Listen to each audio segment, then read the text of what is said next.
Hello, hello, hello. Welcome back, welcome back, welcome back. Welcome back to some Morocco's Modern Life and Victoria 3. Um, I should say really Maghreb's Modern Life because we are now Maghreb. Look at that, look at that. So, uh, we had a we had a pretty good opening this morning. Oh, what am I doing? The good luck charm. The good luck charm worked last episode. We're gonna do it again. Make sure everything's working. So, hello, mate.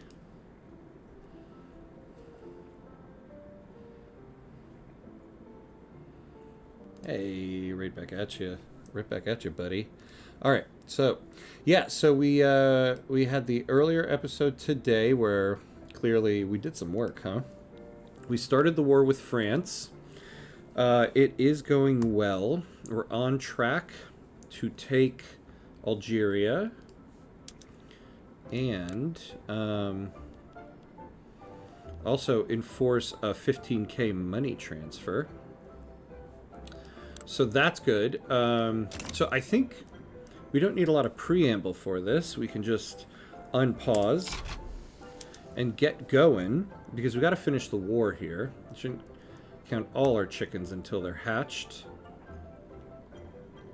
But of course, our good ally Great Britain has actually been helping us out quite a bit. So we're building barracks. We're building up our GDP. We're up to 42.8. We are building with the private sector. So that is good. Let's see here.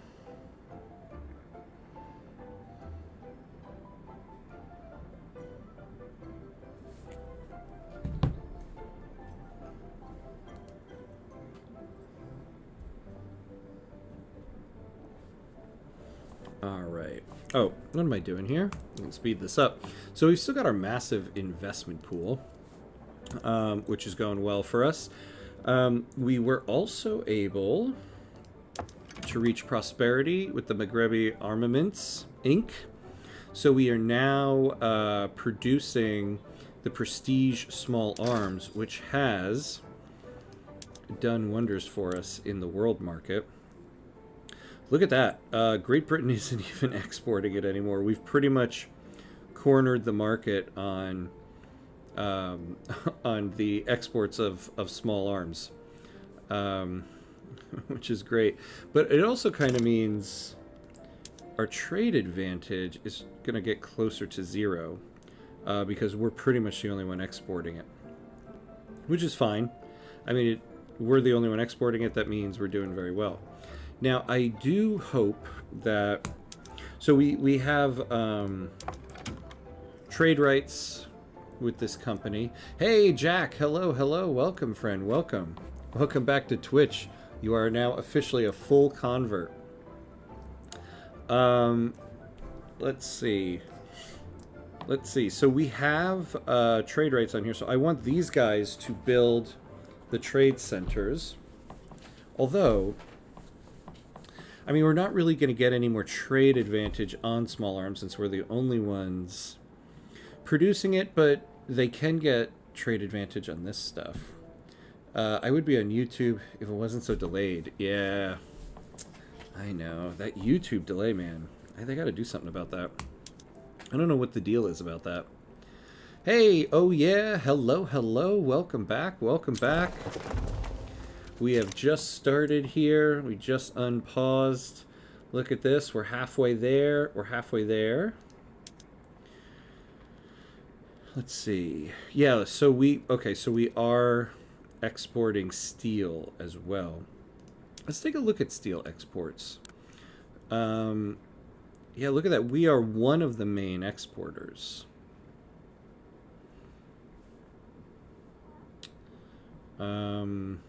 The Dutch and Qing. Man, I wish we could get ourselves trade rights, trade privileges with Qing. What is our diplomatic thing at? Why don't they like us? That we're untrustworthy. Well, we are infamous right now, so there is that. Yeah. Oh, well, that's the -10 for infamous. So they just don't like us. Ideological differences in our government. Okay. What if we guaranteed your independence? Oh, and offered you an embassy. No, you don't value that too much? Look at that. They really don't want to give us trade privileges. Unfortunately. They know how much we would love that. We could continue to improve relations. Oh, looks like we can't. Oh, well, we could fund lobbies. 20K. I'll wait until after the war is done to see what our budget is at. I don't want to go totally in on that. All right, we're almost there. We are about to finish this. We are about to win this war, my friends.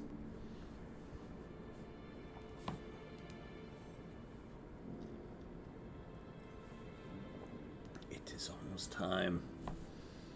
Tis almost time.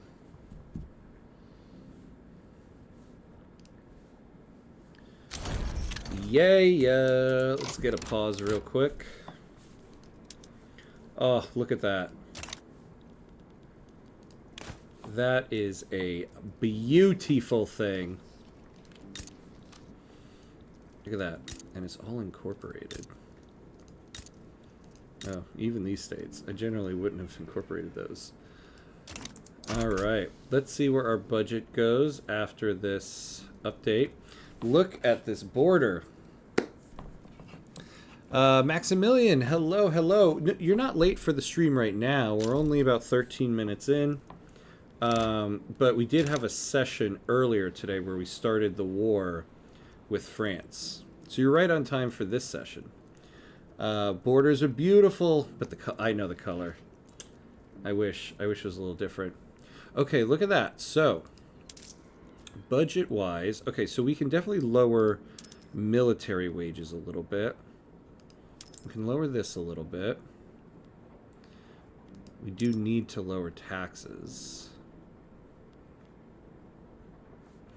Okay, so we've got to... What is this? Oh, that's right. It was 12K. It wasn't 15K. Oh, what are we subsidizing? Oh, munitions. Okay. Yeah, we can definitely stop subsidizing munitions. Oh, subsidizing. I now get subsidizing and subventions mixed up a little bit. So all the munitions... You guys are not the cool kids on the block anymore. It's the best part. Yeah, we did start that one. There is the VOD though. You can always look at the VOD. Oh yeah, we're paying 2K for that. So we are paying 47K in subventions. Subventions for small arms. Oh, yeah, definitely don't need that. Ah, yes, okay. We're the only... Yeah, look at that. We're the only exporter now. So we are going to take a tariff on that and get ourselves out of debt.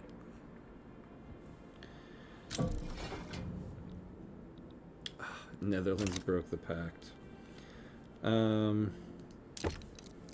So Great Britain is still cool with us, right? Yeah, because you're totally notorious. Hey, Maxim, hello. Why do you have Morocco as a tag in Twitch? Because we're playing as Morocco. We did just form the country of Maghreb, but the run started as Morocco. That's why the name of the session is Morocco's Modern Life, because this is a Morocco run, and we became Maghreb.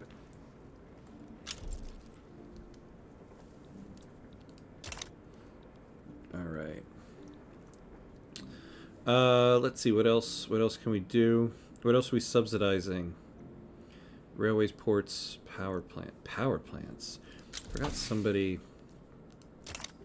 built power plants for us because we haven't even unlocked power plants. Where do we have a power plant?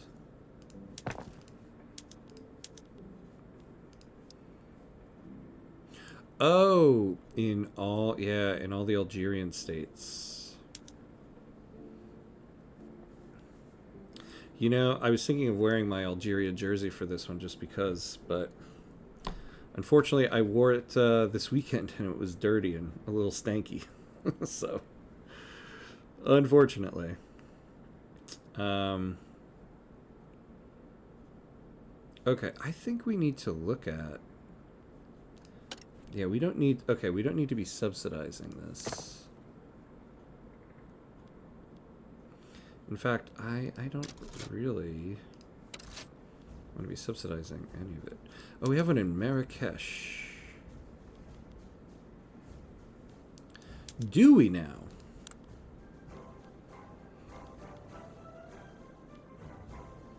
Well, well, well. Unfortunately, we can't... Yeah, we don't really have anything to use it on. Right? Now that I think about it, yeah, we don't have the tech for any of that stuff. Yeah. Huh. Alright. Well, we have them built. Alright, so now we're going to focus on our GDP. I do want to take these guys now. So let's demand annex. Although we have to be careful now that we're notorious.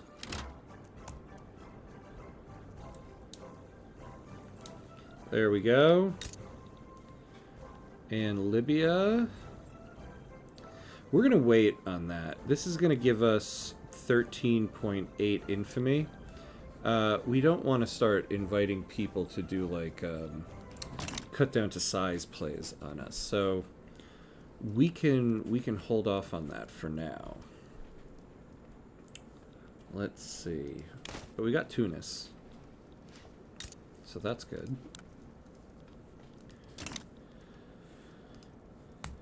All right. So we'll finish off these barracks. But we will add just a couple more here.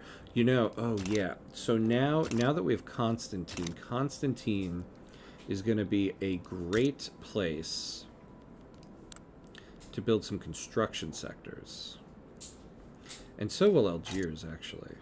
But Constantine has an iron mines throughput bonus. In fact, you know, we're going to unlock a company soon, and I forgot. There is a company specific to Constantine. I totally forgot about this, but we should be able to get it. So we got to go through the mess of companies it gives us that we don't have any way to get. Yeah, it's this one. Oh, colony growth speed. That's what we get out of it? Okay, might not be worth it.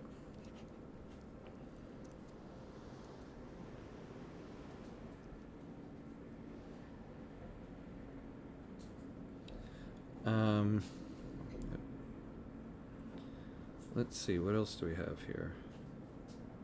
Well, you know, do I need to look at this now? I think we have some time. Yeah.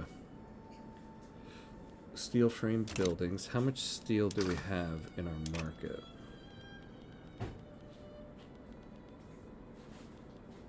Yeah, it would be nice if we had a little more. Okay, it says we're having some input good shortage. Oh yeah. Okay, so what we can do is now we can upgrade this fleet. Let's send them back.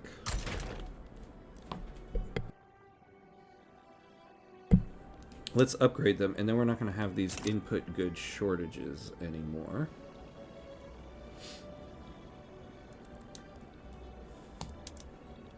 Alright, so the barracks are nearing completion. So let's build... Yeah, we have quite a bit around, but we're going to concentrate some in Constantine.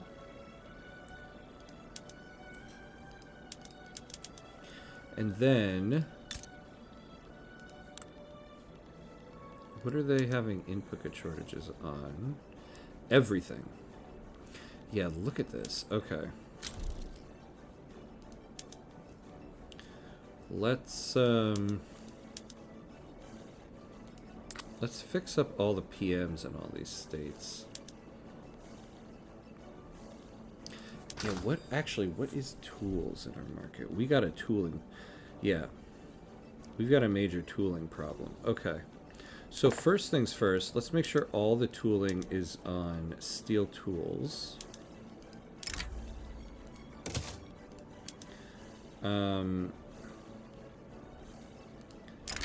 Let's switch to that because it does increase the amount of tools you get. Oh, look at that. We got tons of iron. Okay. So we still need some tools. So let's build up some tooling. Let's see where we have people. Wow, Inner Morocco. We have 13 levels of tools in Inner Morocco. That's kind of insane. Our private sector was doing some work. Okay. Well, let's make sure we're building them in Constantine. It's kind of crazy that we don't have any there. And Algiers. Algiers and Constantine, and Oran for that matter, are great places to build. Oh, and we are not... Okay, so we've got some problems here. Hey, John, how are you? Some of the newly gained states you got from France needs more infrastructure. Yep, they do.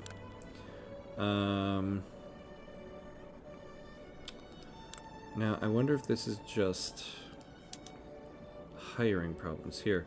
So we're having some coal problems in our market.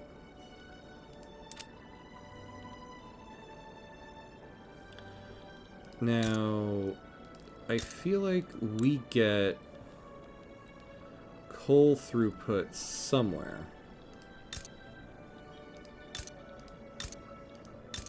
No. Okay, so where can we build coal?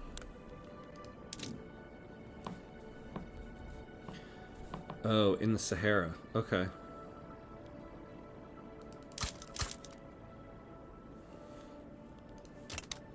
So the Sahara it is. Do they have the infrastructure? Let's see. How much does coal give?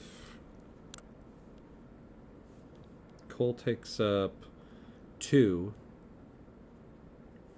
So we're going to need to build a railroad. In the Sahara.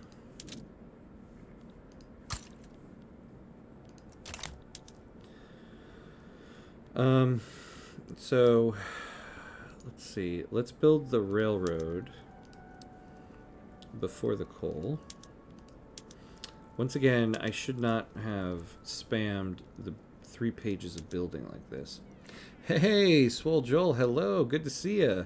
Hey, and I see you on YouTube here. Good to see you on YouTube, my friend. How are you?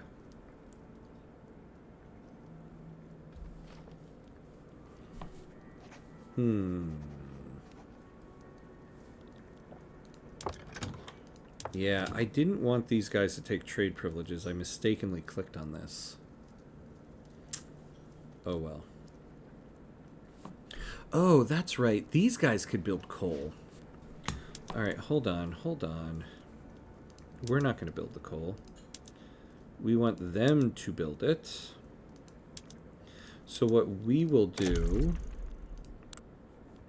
because coal needs... explosives, Jesus. But tools. So we will build... 1 tooling workshop in the Sahara. Oops, there we go. Hey, Joe, hello. I'm doing well. How about yourself? I am doing good. I am doing good. Kind of excited after the work we did in the morning session. Now we are really going to aim for that GDP run. Look at that, we're jumped up to 18th. We are a great power now. We are ranked 6th in the world. So we got that going. Actually, not far off Russia. I've begun rage baiting while playing as the UK in multiplayer matches. Oh no. Oh no, yeah, those multiplayer matches are intense, man. They are intense. They sound fun. Oh, Emperor Abd el-Karim al-Awahi expects the same level of competence and meticulousness from his ministers as he applies to his own work. Now the Emperor turns his attention to overseeing a particular cog in the machine of government. Oh, do we want construction sector throughput or trade capacity? That actually is a tough one. That is a tough one. We will take... I'm tempted to... I think we're going to take the construction sector throughput because we need to build up quickly here if we're going to get that top GDP.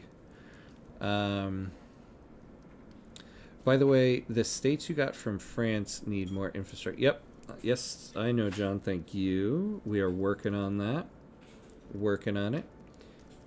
Peak Vicky Swolchos. Peak Vicky 3 drama. Oh no. Oh no. I can't wait to hear about that. People being like, you backstabbed me. Be like, that's why it's called diplomacy.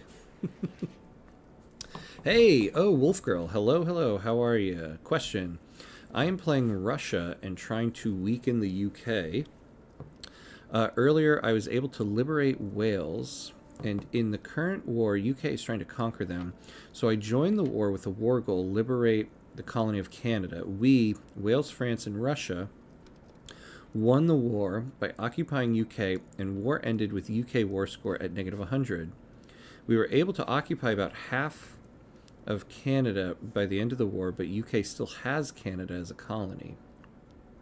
What am I doing wrong in my attempt to remove Canada from under the UK sphere of influence? Okay, so you did liberate the colony of Canada as the war goal.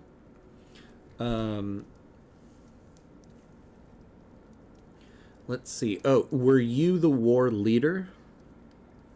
Were you the war leader in this?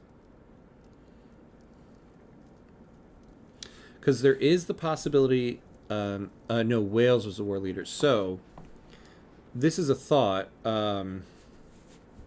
It's possible that... So when you are at war, the war leader is the one who gets to negotiate peace. It's possible the war leader sent a peace deal to UK without pressing the war goal of liberating Canada. And then the UK might have accepted it. So it might have been that. But you said the UK reached a war score of -100. So all the war goals should have been pressed on them. Why wouldn't Canada have been liberated in that?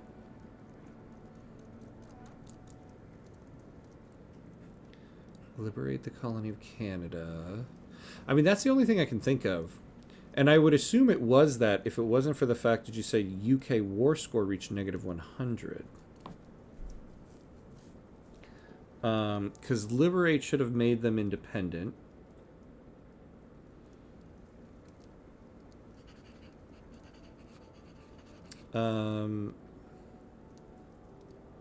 Honestly, it might have been that. I don't know if there's a way to look up past... Yeah, this has happened to me at least in two different occasions. I feel like I've seen some people posting similar situations on the Reddit. Now I'm hesitant to just immediately call it a bug because a lot of times there's been many times where I'm like, this is a bug, and then I find out, oh wait, no, I was just mistaken about it. But I have seen this same situation, yeah, be explained by people before. I've had China just dip out of the war without giving me war goals. I figured it was a bug. No, sometimes somebody that you ally with will leave the war with you. Earlier today, when we were creating the war goals for this, I was very worried Great Britain was going to leave the war before it was over. That's why, even though you're allies, being an ally with someone is a good way to prevent people from declaring war on you. But when you go to war, it's always best, even if you're allies with someone, to give them a war goal where they're going to get something, like a piece of land or something like that, because they'll stay in the war longer. That being said, Great Britain did stay in this war with us the entire time. But that is always a possibility there.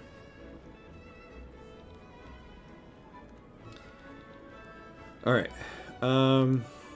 We should build construction sectors because I have to get out of the small country mindset. We have a massively low interest rate, so let's build more.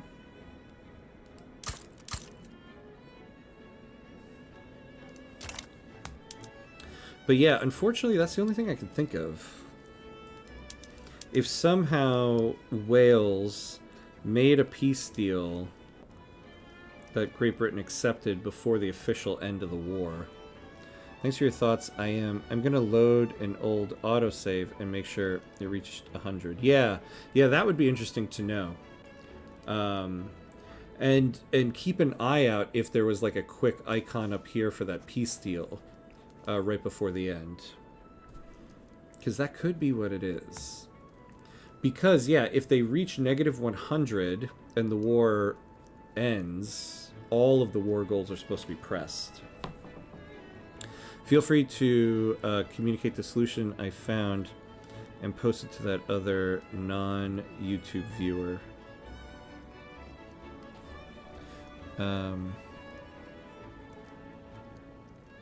Oh wait, no, me versus China, the war ended with them, but they didn't give anything. Oh, yeah.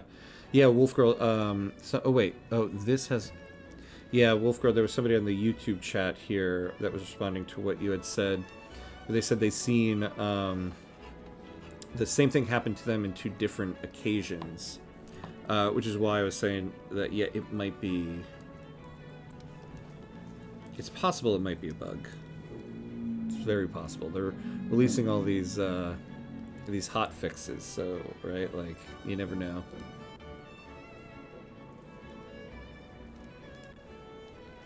Alright. Okay, so let's take a look here. So we need to fix... Okay, so we're going to have some turmoil here for a little bit in these places. I would love it if we didn't. I would love this to not happen for 9 years. Now...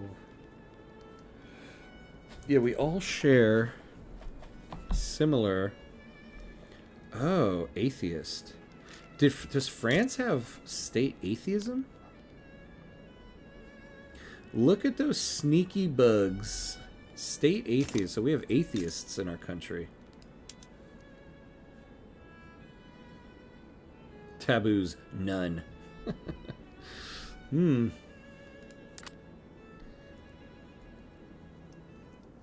Ah, there it is. Oh yeah, Maximilian. Maybe I missed it. But no, yeah, so Wolfgirl found it here. I hate Wales. They ended the war at -90. Thanks for your thoughts. You were right. Yeah, no problem. That sucks.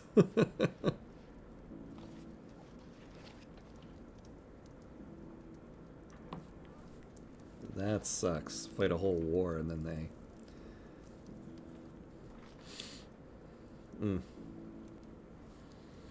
Alright. Okay, yeah. So the turmoil here is going to happen because we just took them over. Okay, so it is going down actually. It was just like 44 a second ago. But we'll increase this. Look at us. We're up to almost up to 50 million. Oh, we're not passing anything.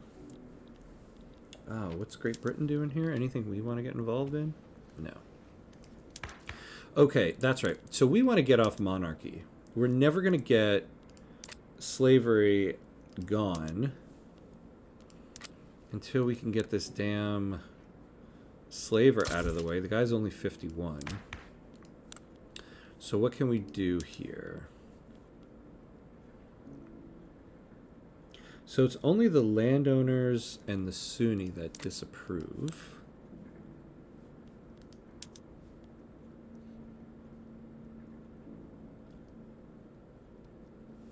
Yeah. You got the armed forces, the petite bourgeoisie, you guys got to break out of there. Unfortunately, this is going to be a tough one too. But let's try it. So let's go for parliamentary republic. And get off of monarchy here. Because if we can do that, I'm pretty sure we can finally get off of slavery.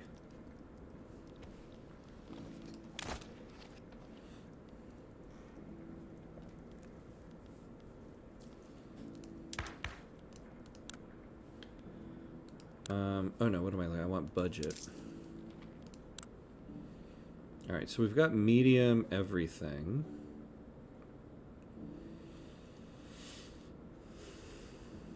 I would like to get rid of this tax on tobacco.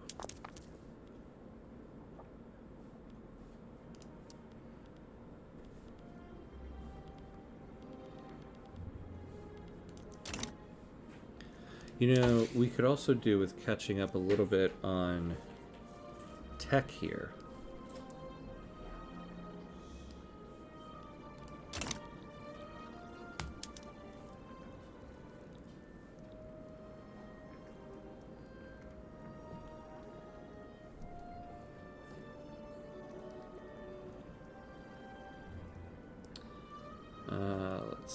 Let's see. What are our unpinned journal entries? Ah, stomp out monarchism. Hey, Brick House, welcome back. How are you? The thing with China happened to me as well.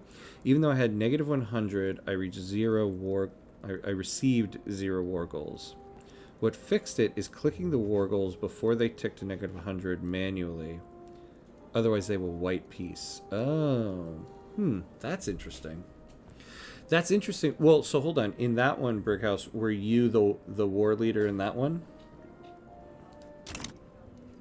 Because in this war, we didn't do that, but we were also the war leader here.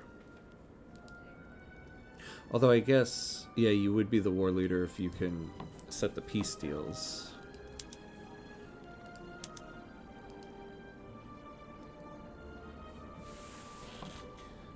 All right. So our private sector is building. Look at this, I got 2 pages of stuff. This is excellent. Let's take a look at our trade centers. Ooh. Fez has got 75 levels of trade.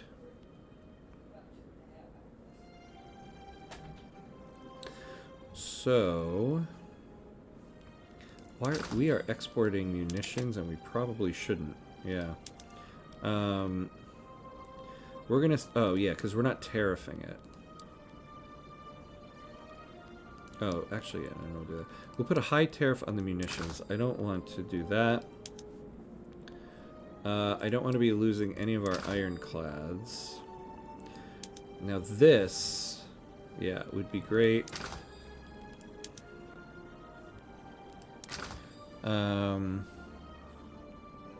Hey, oh yeah, congrats on 2K subs. Thank you, yeah. I keep, tomorrow I'm going to send out a thank you message to everyone for it. I've gotten so bogged down the last couple days in this. I'll be releasing a tutorial video this week about power blocks. and it's taken up a lot of my headspace. So yeah. Yes, 1v1 war leader. Let's see. I tried that. Still didn't work. I was able to press one war goal before they backed out, but couldn't get them all because they wouldn't accept. That's interesting. Yeah, I don't know. Other than the thought I had with Wolf Girl about them doing a peace deal before it reached -100, but that was only because Wolf Girl wasn't the war leader. If you're the war leader, then that shouldn't be the case because you would have to accept it. Now, we've got another problem here. I mean, I want our investment pool to lose a little bit of money, or not lose money, but use the money. But I also don't necessarily want them to be in the red here. So construction is probably pretty high. So Tunisia's got 8 levels here. Can they sustain that? Probably. Okay. So, yeah, so like wood. Algiers has 2.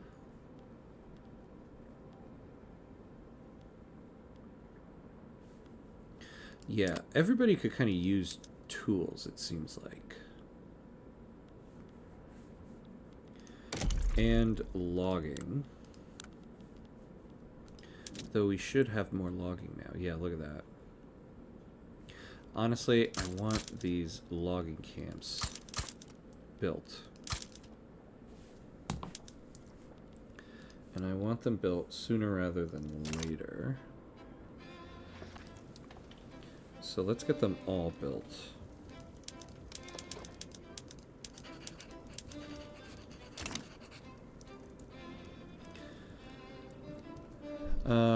Negotiating participants have to agree, though. Yeah. Yeah, they can't just be enforced on you, especially if you're the war leader. What is weird is that they didn't accept everything the moment they reached like -60. Huh.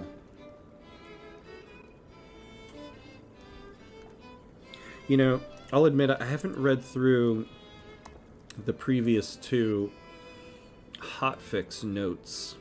I wonder if they've been doing stuff with war goals.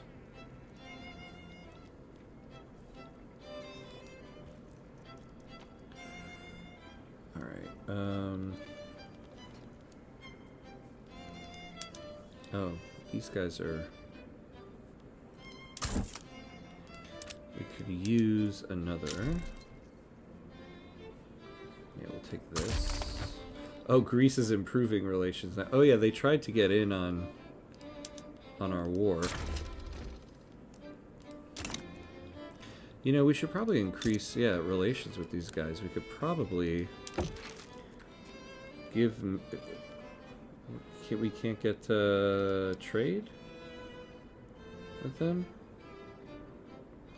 Oh, are they... Oh, man, I'm sorry. I cannot get this mouse situated. They're in the Russian market, that's why. Okay. Ubada Batuta of the landowners has asked what is to become of the emperor should the government become a parliamentary republic. Well, I mean, we have some openings in these new logging camps we're building, right? Yeah, I want to take the 20. The landowners, yeah, I mean, you guys are already pissed. What does it matter? There we go. That's looking a little bit better right there.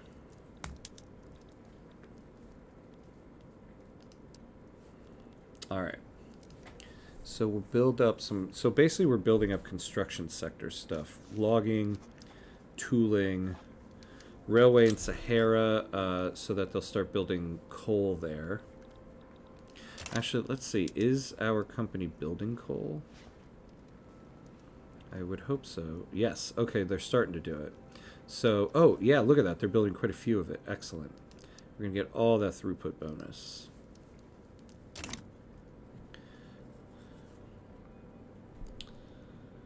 So that's good.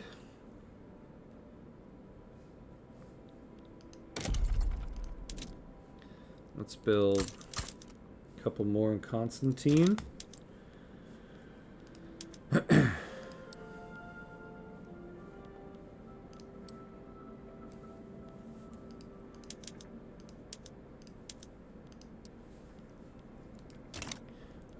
Eventually, we're going to want some steel there, but we want the company here to build it. Let's see if they have any plans yet to do that. Any steel? Steel and fez. Okay. Nothing yet. Okay. Well.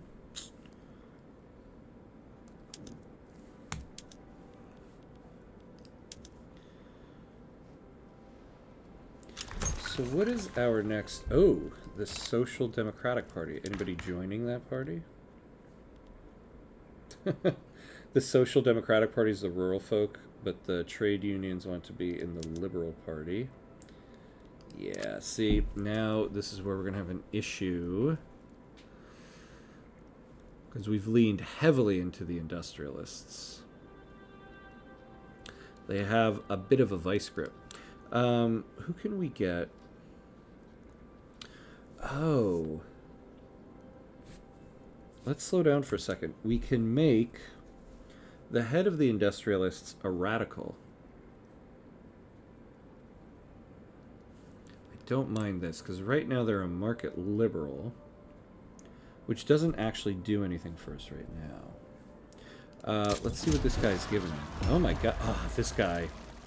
Yeah, this guy has expensive taste. We need to get this guy out of here.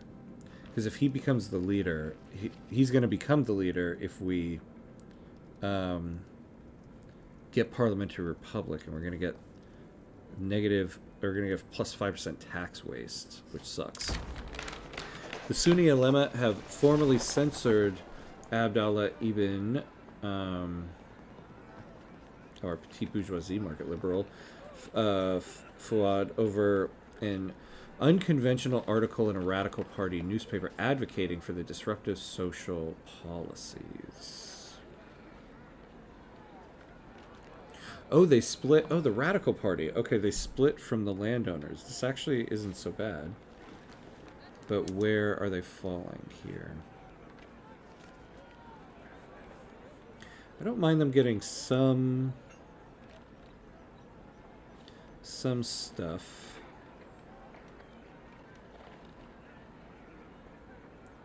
Yeah, plus 20% pop attraction for the labor movement and the... Well, no, I need to be careful with that because we're leaning into the industrialists and the labor movement and the socialist movement. If they become very powerful, we're going to have some major issues. Yeah, we can do this. Alright, so what is this guy giving us? So he has a psychological affliction, expensive taste. We don't like any of that. Nothing. 2% political strength. So we'll get more prestige from power projection if he becomes the leader. But that isn't actually doing anything for us right now. Let's see what this dude gives us. He's an alcoholic. 2% interest group political strength. That's what the other guy was giving us. We'll get more authority. Oh, the radical movement is getting more pop attraction if he stays here. Oh, but we'll get plus 5% interest group political strength. Oh, and we'll also get, okay, and minus 25% decree costs. Yeah, this guy is our guy. Grant leadership. Look at that. And that right there is what's going to get us parliamentary republic. You're going to become our first prime minister, huh? Yusuf ibn Camille. Now, can we get another agitator in now? So we could get the trade unions to be radical. I wonder if we could get like an unholy alliance between them. Republican. I'm going to try that, actually. Yeah, let's invite this guy in.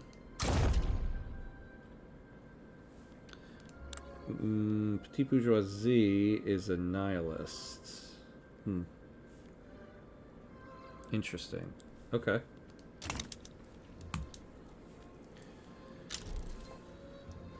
Oh, Austria wants to be rivals, huh? The ideas of the Radical Party have been raising interest throughout the country, leading to political turmoil.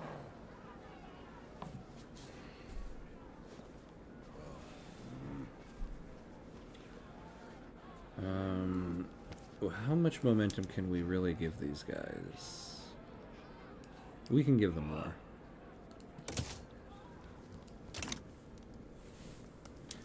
Alright. Now, I would like to get enough authority that I could put road maintenance in Constantine. Oh, we still have enlistment efforts going. We can definitely get rid of that stuff. Alright, road maintenance. I don't want to get rid of it anywhere, and we definitely need it in Inner Morocco. What else are we doing? I guess we can get rid of the consumption tax on glass. And get us some road maintenance in Constantine. Because we're also going to need to start building, like, some steel mills and stuff there.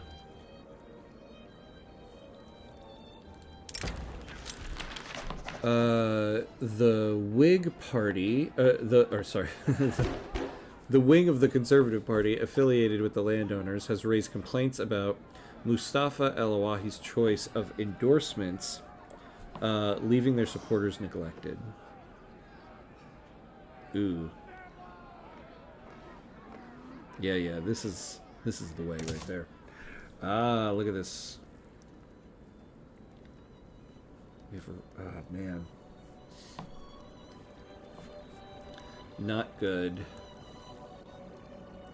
So they have Fez, Tunisia, Algiers, and the Yoruba states. But they have Fez. This might be an issue. Members of the Liberal Party have been vigorously warning voters against Social Democratic Party electoral campaign.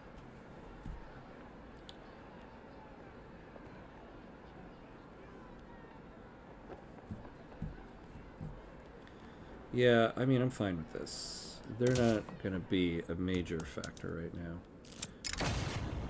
Belligerent crowds have been getting increasingly provocative when confronted by troops in Yoruba states. Hardliners in government are demanding tougher responses, while doves are calling for troops to stand down as the first hopeful step to de-escalation. Ooh, minus 10%. Nope, we didn't get it. Hey, Paco, hello, welcome in, friend. How are you? How you doing tonight?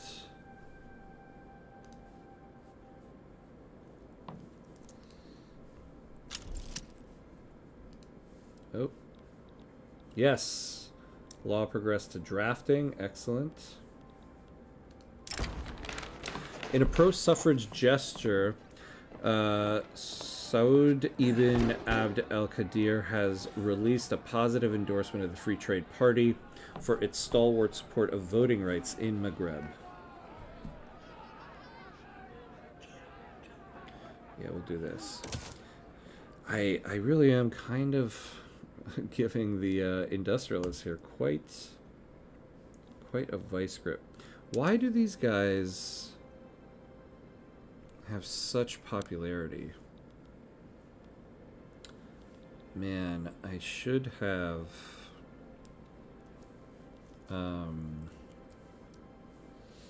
suppressed them. Is this gonna be an issue? I don't know.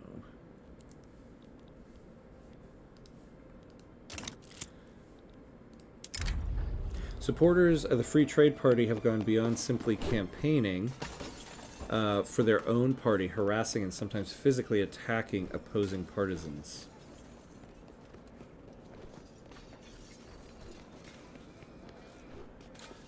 Let's see. Yeah, we can take this. Yeah, the Sunni are pissed. I see, I hate that. Minus 10% education access. Now, what can we do about these guys? Free trade party, alright.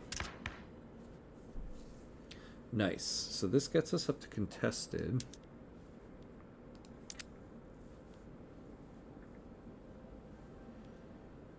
I don't know. I might want to keep... Yeah, the Liberal Party. If we keep the Liberal Party in there...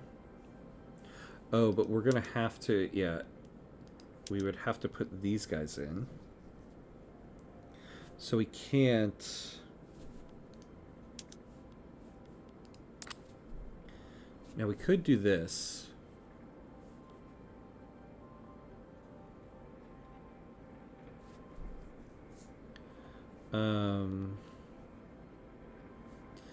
But I'd rather keep the intelligentsia in there for now.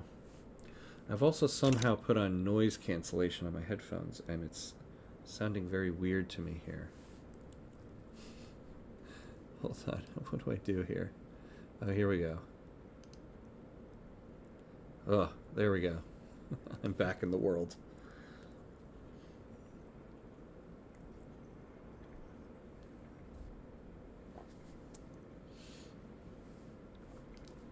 Okay.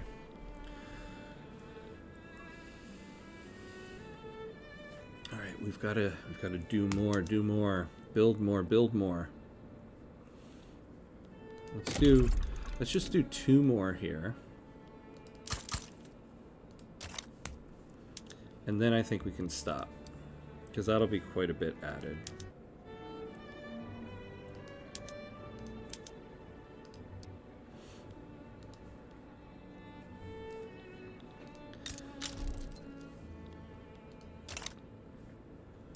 Let's see, yeah.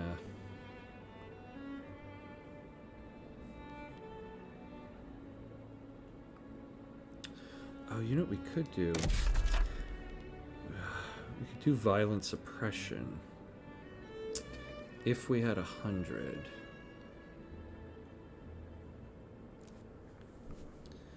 Man, I hate to take road maintenance away from any of these things. What is the construction efficiency we're getting? Like in Fez. I think, okay. We're going to get rid of road maintenance in Fez. We're going to add violent suppression in Constantine. Okay. That's a little bit more manageable. Now we do... Okay, so our investment pool is really taking a hit.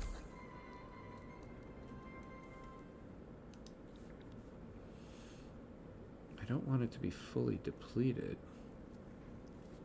Maybe it's time we switch back to interventionism, although I don't think the industrialists will ever allow that. So why are we getting such a hit?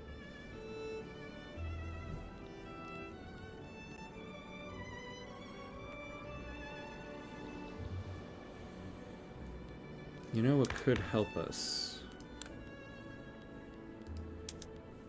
If we switch to commercialized agriculture. Where are we on mutual funds is next? Abdel Karim El-Awahi mistook an enemy in the armed forces. After accusing them with false charges, moderates in the armed forces defected to the landowner's cause. Yeah, this guy can take a hit. Oh, yeah. Oh, this is perfect. Alright, we unfortunately are getting dangerously close to revolution here. Now, one benefit of this, though, is that Great Britain, we can call them in. And, let's see. So we'd be left with, like, 73 battalions. They'd have 131. You know, but we can build more in Marrakesh right now, actually. So the ones in Fez... let's see. What armies are they mainly in? The second, the first. So they'll take a lot out of the second main army. So let's build 10 and 10 in Marrakesh.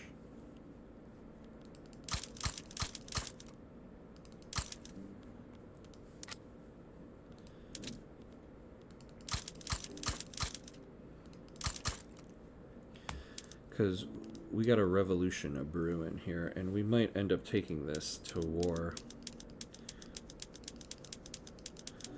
As long as we got the British. We'll suck though if they don't help us. How much longer do we have that treaty? Oh, actually, it is time for the hour break before we get hit with Twitch ads. So yeah, let's do that now. Okay, so let's take a pause. I'm gonna take a quick break, go to the bathroom, get some water, or more drink, as I'm doing. And then we'll be right back and then squash these this rebel scum. So we'll be back. Right back. Very quick.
All right, and we're back. And we are back.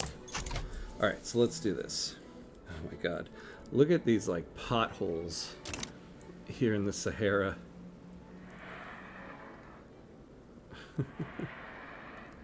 Oh my god. What did you guys do to the beautiful desert? All right. So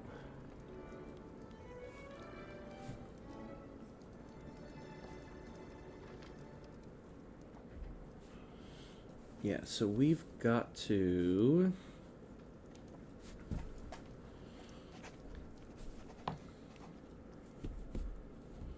oh, you know what we could be doing right now? Oh, we can't do any more of the home affairs. We need tech.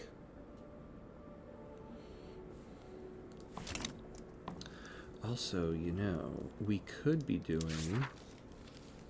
Oh, we can't do the Suez Canal thing, huh? Oh, do we need an interest there? You know, I have been keeping up with interest. Let's get one over here. We got one here, we got one there.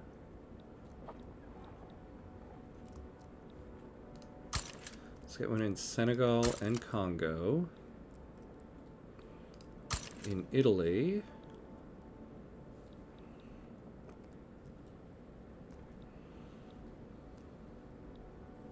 Just trying to think of some of the bigger markets. We'll get one in Persia.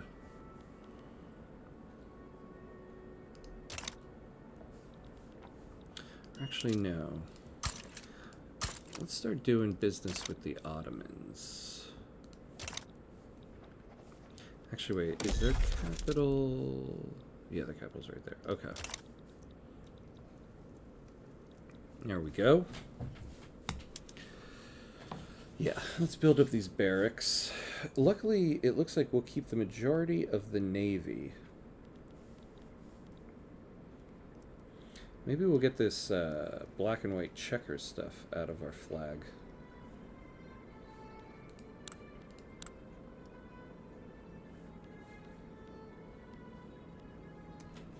Oh, we can speed it up a little bit.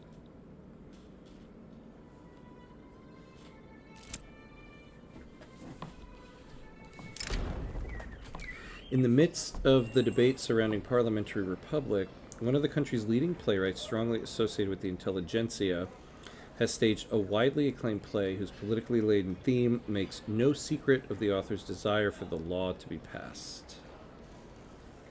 Yeah, we'll do this. Although, the prestige, what would plus 20 get us?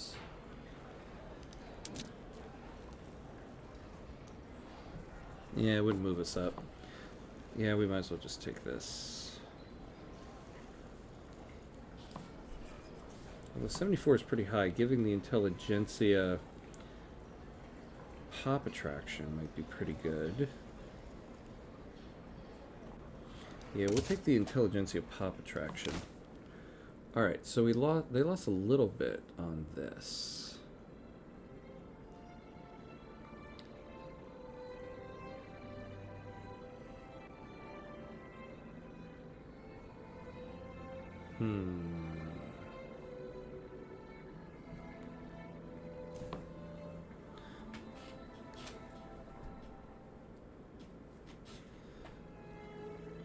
So, can we...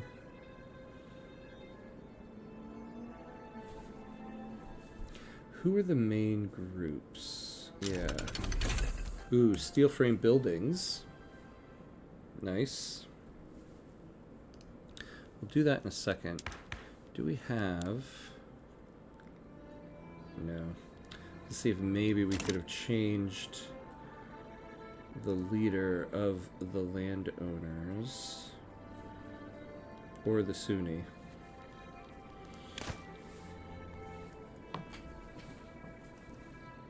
Soccer Whale, hey, hello, hello. Great name, I love it. Sup? Nothing much, how you doing? Thanks for joining in. Welcome, welcome.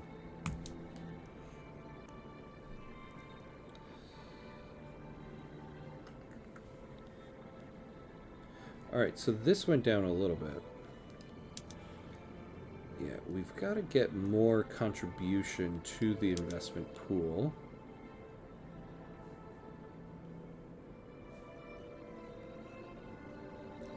Oh, and it went back up. Yeah, we might have expanded...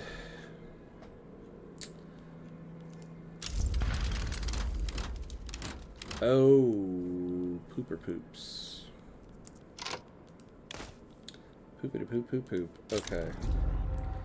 It went there. It went there. Okay. We're back at war. What do we got here?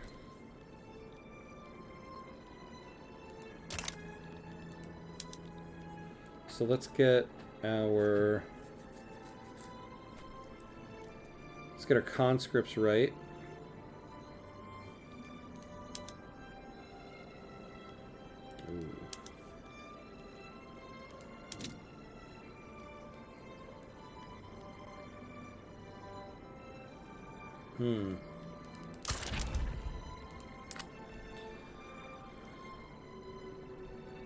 Yeah, we're gonna have an issue with that.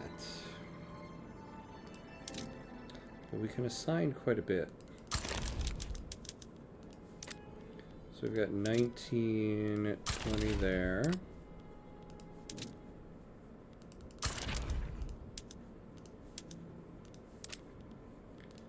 Eight. Alright, and then we got 6 more to assign. Oh, we lost everybody here, so this is the first National Guard. The second National Guard has got some people.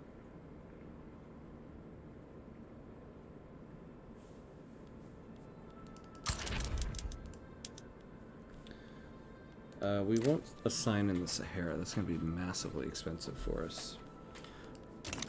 Alright. So, what do our mobilization options look like now that we lost those states? So we can only really assign sugar to 1.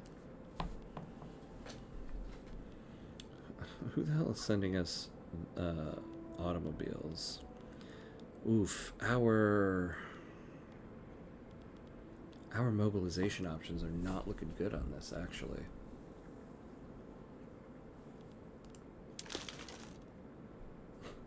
So we have tons of groceries. Okay. Well, that's interesting.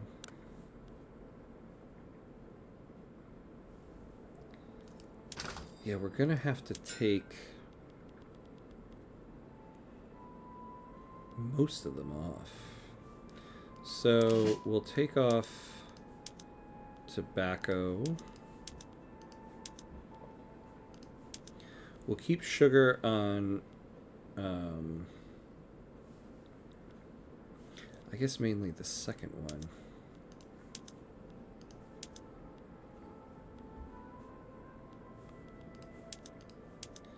However,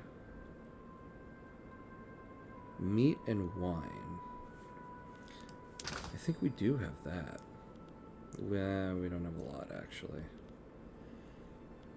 Man, the price of meat. Okay, we've got to tackle that. Yeah, we don't have a lot of mobilization options available to us. Ugh, and look at that. Okay.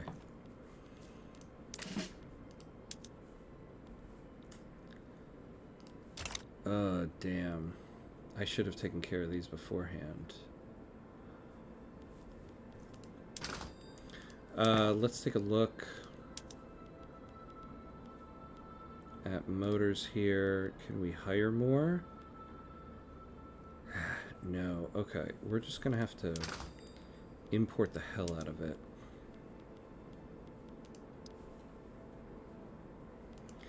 Import that.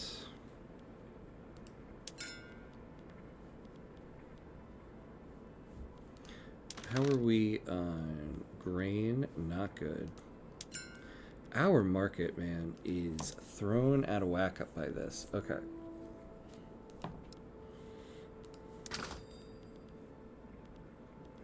Honestly, we should be doing that on wheat as well.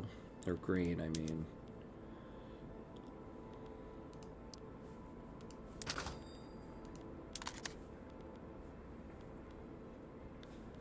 Oh, tell me we lost, like, all our munitions plants.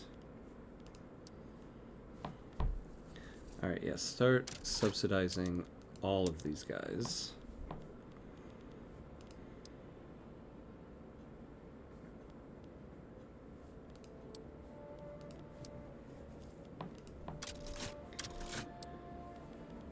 Alright, let's get them moving. Alright, I think we'll be good with this. So let's mobilize all. Activate the conscripts.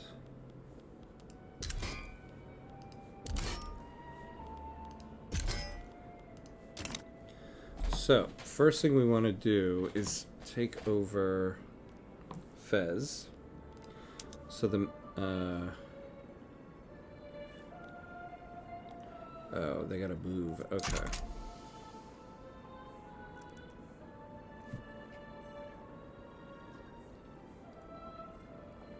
Oh, Jack, if you're on, this is what I thought your armies would have done in your Belgium run.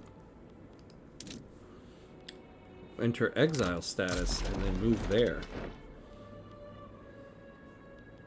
We'll put the 2nd National Guard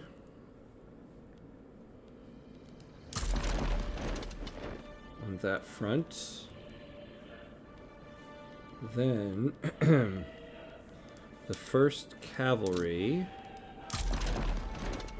and the 2nd Main Army go over there, as long as the 1st... Oh yeah, they gotta load up. And the landing party... go to that one. Now we can blockade them. What are they even called? The Maghrebi Royalist Revolt. Yeah, so let's start blockading them. And raiding their convoys.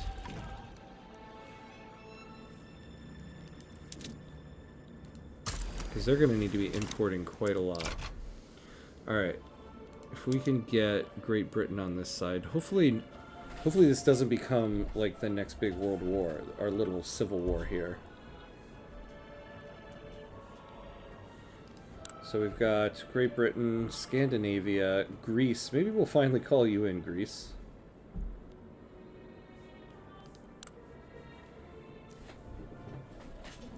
Well, we've got war in the 2nd straight episode here. Oh, and let's fix our budget.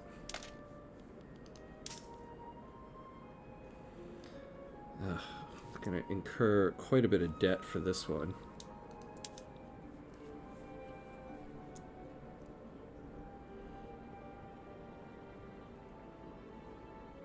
But we will finally get Parliamentary Republic through with no opposition.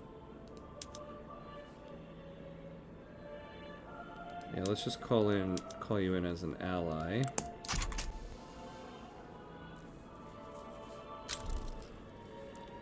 See, this is that bullshit right there.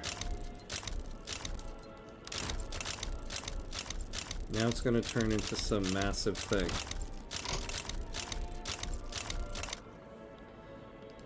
Alright. Oh my god. Yeah, no, sorry, Scandinavia. An obligation. Are you even worth it? Yeah, you and your 30 battalions. I don't really want to owe an obligation to them.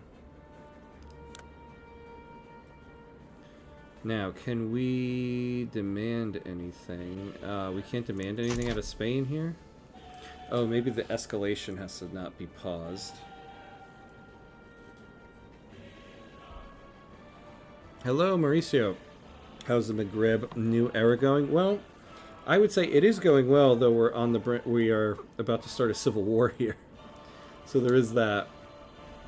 But we've got Great Britain on our side for the civil war, so that's always nice. And they have Spain.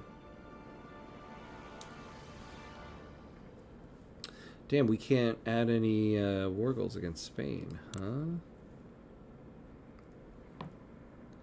30 Spartan battalions? Yeah, basically, right? Should I owe an obligation to get those Spartans?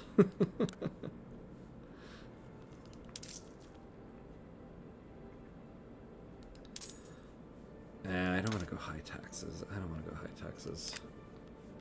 And you're ruining our status.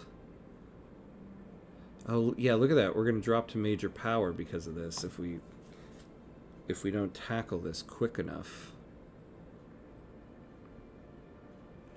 Look at this. Look at this. I can't believe they're just uncertain when facing this difference. All right. I think we're okay. Unless somebody else joins in on the opposition side.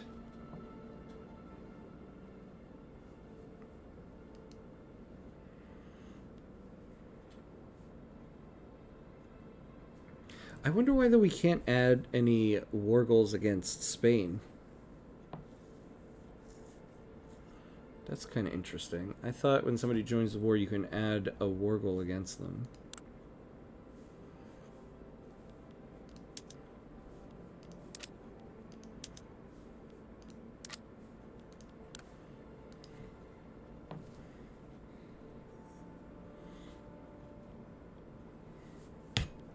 That cut our GDP in half. Our beautiful GDP that was growing so well. All right, so we're gonna finish up all those barracks. Oh, nice. So now we're back onto the construction materials. Interesting that our investment pool is going up because of it. So while we do that, I would like to get some of the air uprising. Oh, yeah, I would like to join in on that.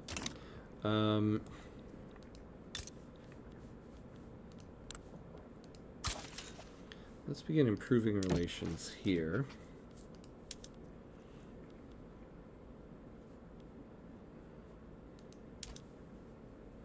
Oh, interesting. Oh, wait. See, I sometimes get the sides of everything mixed up here. I'll offer you an embassy.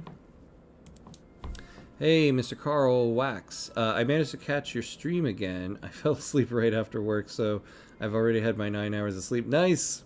Will be a long morning. Oh, man. Well, I appreciate you dropping in. Welcome, welcome. You're just in time to see big time, well, not big time war, but some war. Oh, wait, I don't want transit rights. I want trade privileges and investment rights.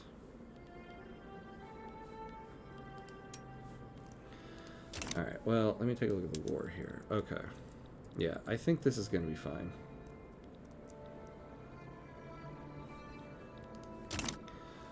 So, if not there, where else could we build? Who likes us? What about you, Prussia? You're just a major... Ooh, they do kind of like us here.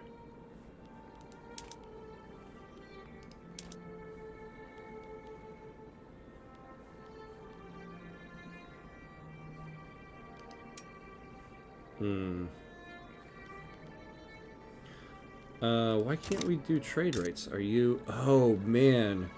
Prussia, how far you have fallen. Are you a subject? You're in the Russian sovereign empire. Oh my god. That's scandalous, actually. What war is this? Oh yeah, this is gonna be over here. Yeah, we don't need to get involved in that right now. Alright, well, while this is happening, I damn well better pass Parliamentary Republic, I can tell you that much. It'll annoy the hell out of me if we still don't get it.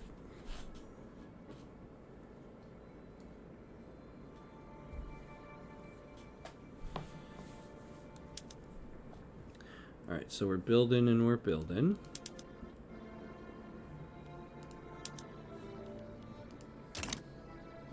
Taking on debt, but we got a low interest rate, so it doesn't matter.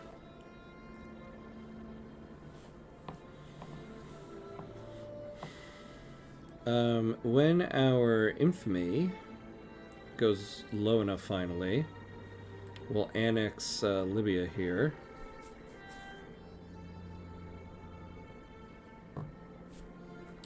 Alright, so let's start seeing some battles pop up.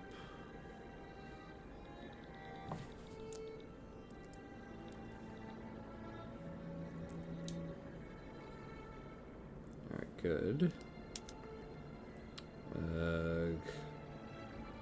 Not good. Oh, you know, I didn't look at if we lost any generals to the other side. Alright, we seem to be good. Inyori, hello. I hate that I sing the title to this series every time I see it. Me too. Morocco's modern life. Do do do do do do. Do you know which one I sang all the time when I did that the Lanfang run, and it was girls just want to have Lanfang? I swear for like 4 weeks I was just singing in my head, girls just want to have Lanfang. But yeah, I've been singing the Morocco one too. My apologies.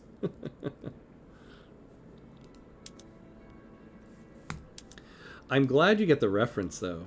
When I was making the name of it, I was like, I wonder if anybody still remembers this show at all, if I'm the only one that's gonna get a kick out of it.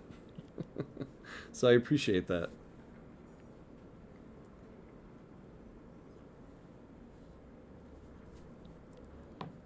Alright, so we have some battles here.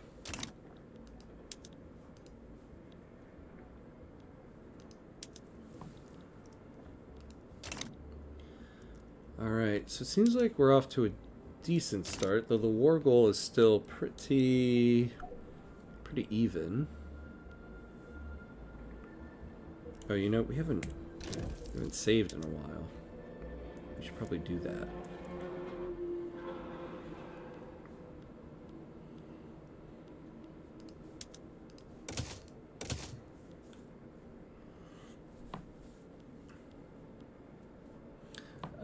Yeah, with oh no, hold on, we gotta fix that. Okay, what can I delete here?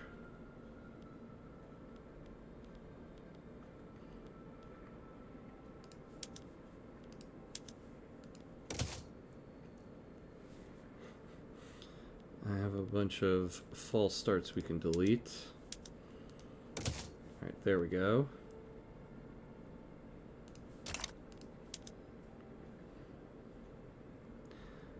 There's a thing about, I feel like when you're on stream and people can see all your saves, it kind of feels like people are looking at you naked. I'm like, oh, I need to cover up. Don't look, don't look. It's hideous. All the random saves. Okay. Yeah, with Prussia, it's either Super Germany or a weakling. It is always the complete opposite of what you want. Yeah, right? It's so true, because I remember at the beginning of the run, I was going to think of them as a reliable trade partner. Like, so much for that. Like, look at this mess over here. But you're right, there's never a middle ground. It's either Germany or Prussia. Oh, we have some naval invasions going on. Okay. Hey, oh, hey, Shaba, hello. How's the war? So we won the war against France. This is now the war against ourselves. We're going for parliamentary republic, and so the royalists revolted. So we're dealing with that. But we are, well, we were Maghreb last episode, but this episode we won the Battle of Algeria. Not just the Battle of Algiers, but the Battle of Algeria. Alright, good. So now we're going to get started on the tooling workshops, which we absolutely need more of. Oh, hello. Hotterith. Hello, hello. Welcome, welcome. Thank you for the follow. Thank you. Oh, and TSM Ice Cold, thank you for the follow as well. Hello, hi. Whoa. Oh, there we go. Oh, sorry, and I missed Anna MQWD. Hello as well. Thank you for the follow. Thank you, thank you. Let's see. Oh, sweet. More land, more GDP. Yeah. We were up to like 55 million until the Civil War, so hopefully it goes back to it afterward. The thing I hate about Civil Wars is they take these states and then they mess with all the production methods and just completely ruin it. Oh, hello, Hans Jarding. Hello, thank you for the follow. Welcome in, welcome in. Thank you, thank you. The use of filing cabinets in the government administration has drastically increased the effectiveness of state bureaucracy. Oh yes, yes. Take the tech. Always take the tech.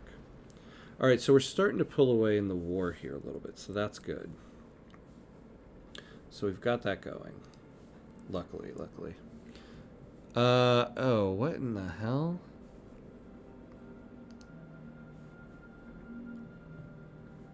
Oh, you're also Algeria. Hello. You're from Algeria. Oh, awesome. I'll tell you though, I don't hold on. What's with the stuff in the spamming in the chat here?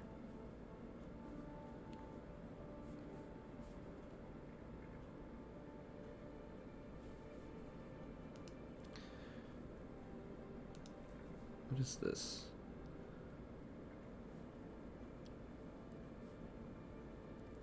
Why? Like, why? Why do it? Why can't I delete it? Apologies, everybody on Twitch. Give me 1 second here.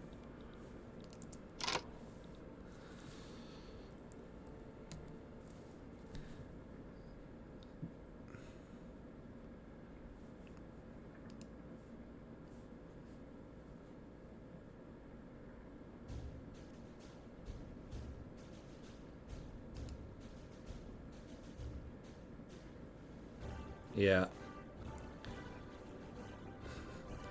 But why can't I... Oh, there we go, finally. I'm like, why can't I delete these messages?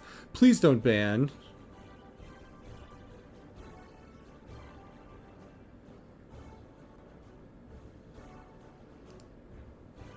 Alright, apologies, everybody. Yeah, now I'm getting some, cursing.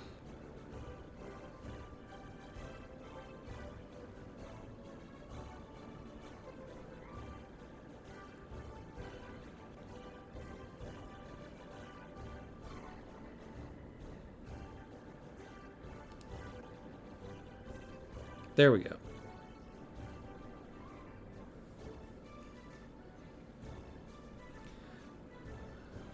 All right.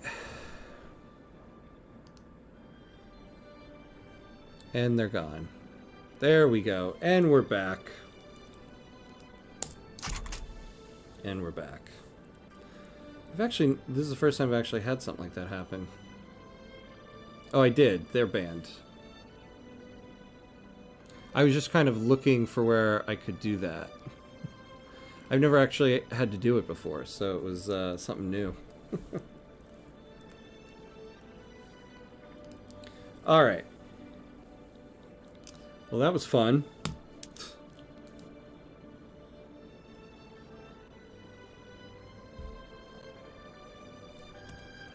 Okay. Interesting, though, that they came in there like, I'm Algerian, viva Algerie. I think they weren't Algerian. Alright. Yeah, actually, I do have a bot running. I have the Streamlabs bot running. I don't know what happened to you there, Streamlabs. I'll have to take a look at that. I mean, it caught the message where they cursed at me there, but I guess it didn't pick up that image. Bismarck is gonna be remembered as the sorry I tried guy in this timeline. Yeah. Yeah, right, guys? I gave it my best. Ugh. Alright. Yeah, right? I thought so, too. I wonder if, like, doing a picture like that, somehow they know it gets through. Because they gave me a big old FU before they left, but it didn't post that. It caught that one. Okay. So we can do this stuff. We actually do need to utilize some labor-saving PMs now. Yeah. So like right here, we could use some of that.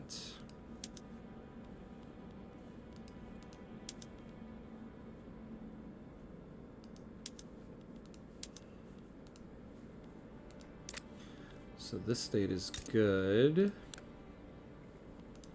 We have some peasants here, but yeah, we don't have... Oh, are we utilizing... In these gold mines, we absolutely should be utilizing everything.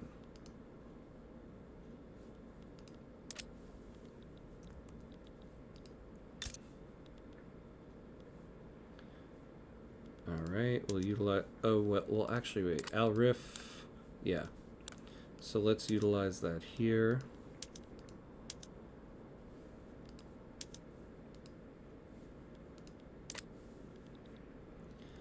And now, Oran, we got plenty of people. We got plenty of people here. Okay. Hey, we have Parliamentary Republic. So let's see our new president. So here's our new flag. Not bad, not bad. So we got our industrialist, our radical industrialist. Excellent, which means now... yeah. The, yes, and that's done. Alright, good. Civil War is done. Let's see what we get. Okay, so this is a little bit better. Man, they ruined our GDP, though. Look at that. We're up to, like, almost 55 million. Damn. And I bet they messed up all of our production methods and everything. We have input good shortages everywhere.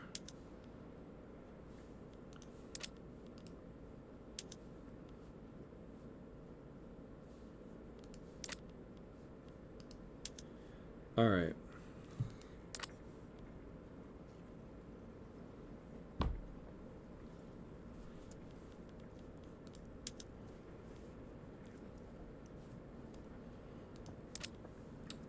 Let's see here. Yeah, so now we won the war, but they totally messed up what we had going on.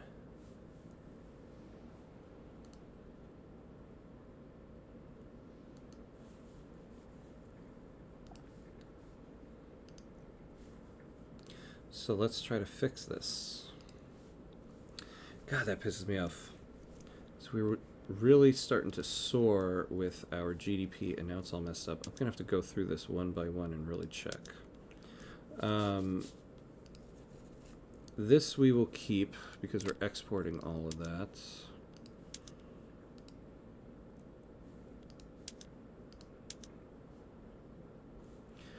Now, why is iron so expensive? Let's take a look at all the iron mines and make sure, yeah, look at all these weird...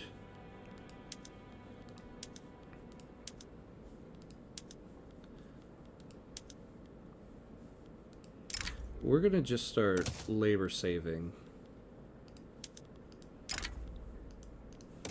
And our private queue should start building what it is we need. Yeah, like explosives.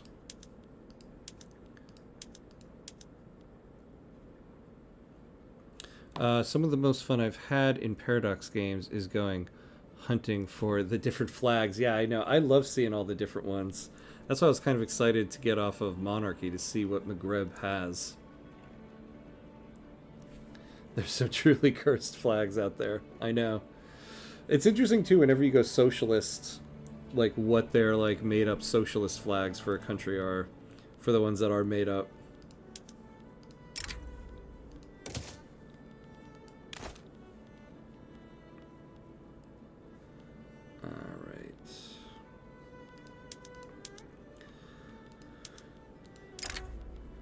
Just start utilizing all this stuff. We'll get as many explosives as we can because we can build explosives. We have all the inputs for it.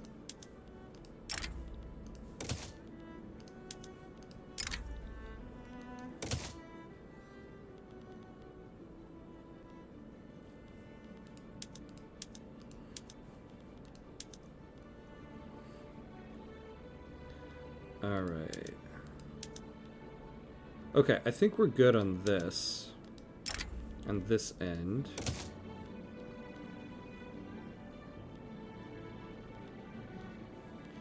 So now let's take a look.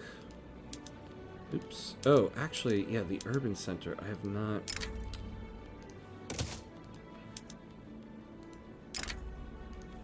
Man, I've really been slacking on this stuff. We're gonna. So I'm just going through and pulling all this stuff up because we have massive private construction. I want them to really start building all the inputs for this stuff instead of trying to micromanage all this stuff. We're just going to do it in bulk, en masse. All right. Yes, the arts academies. Gotta get those going. All right, the explosives factories. Yeah, let's do that. Food industries, get those going. We won't mess with that. The furniture.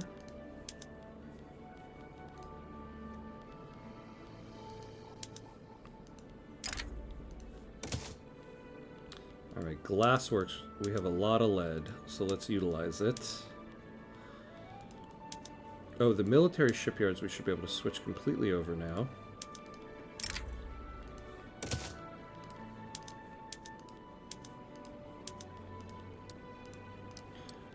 Oh, damn. Yeah, and we can stop subsidizing the military industries. I always forget I do that.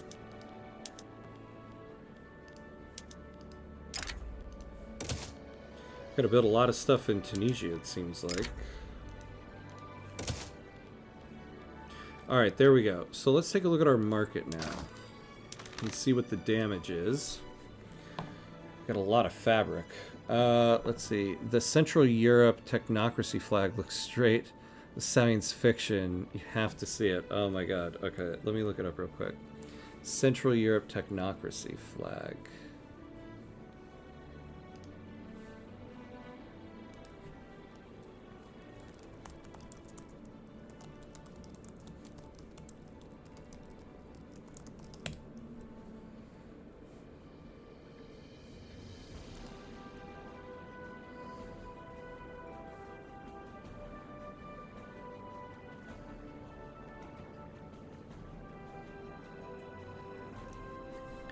Oh, is it? Oh my god. Is that the, yeah. Look at that. That looks awesome. I wonder if I can show this real quick.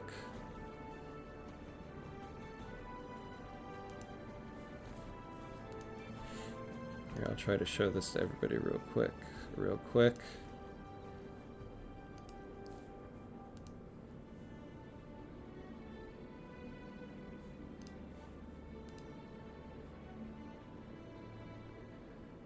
Oh my god, why does it show me a million things here? I know this is the most important thing on the stream. Oh, here we go. Yeah. Oh.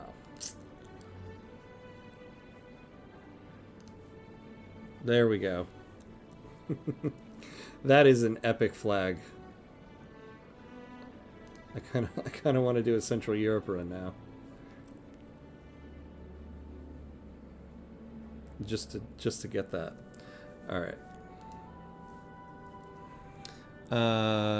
It's kind of a shame that even in this trade, outdate PM are still not automatic, even if you're laissez-faire. Crazy having the industrialists in charge, but business only change when the government wants. Oh yeah, is that a flag? Yeah, so this is the flag of Central Europe when you change to a technocracy.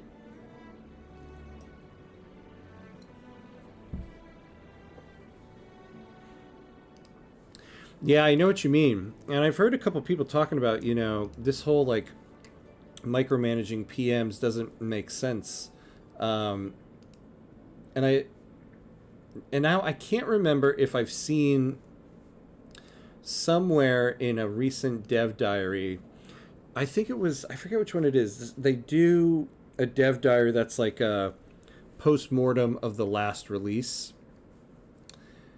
And I might be confusing myself here, but I feel like they talked about how they want to look into automating that, and that's on their table to implement at some point. But I could be confusing it with just reading like people posting about, oh, I wish this would happen. But I'm pretty sure the devs said this is on their table.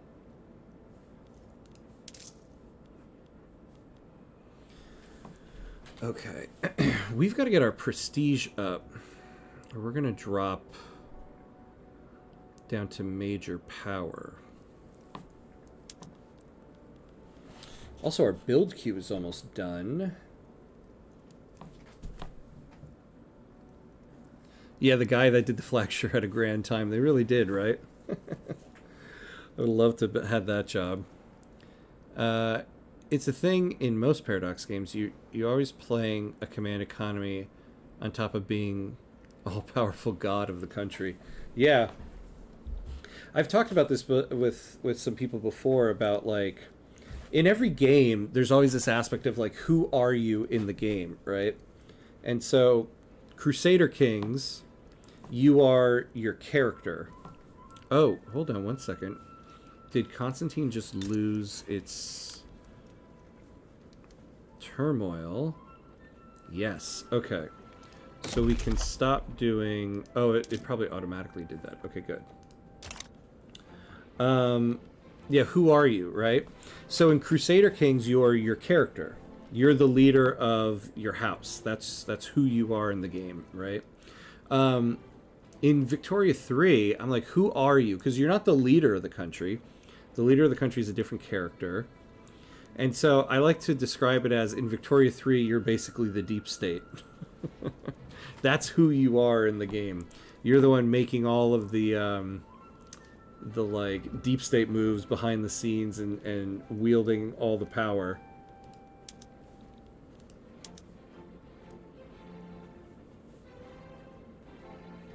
Alright.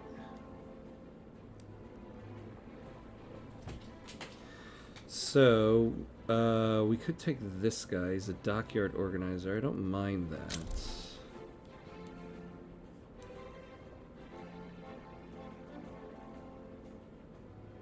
Yeah, I don't like that guy too much. Man, we don't have very good ones here. I guess we'll take this guy.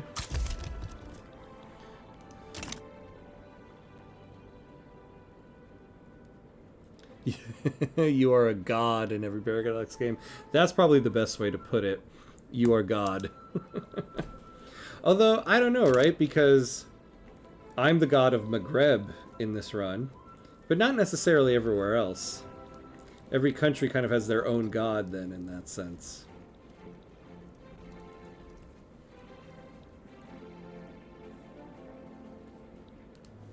Alright, can we annex these guys now? Oh, we can't at the moment. Is not an involved country alongside... Oh, well, it would give us too much infamy anyway. Okay. Let's see. Controlling the fate of one nation or character against the nature of the game. Yeah. Exactly. Yeah, it does kind of fit that way, right? You're Allah. Yeah, in this one I'm Allah.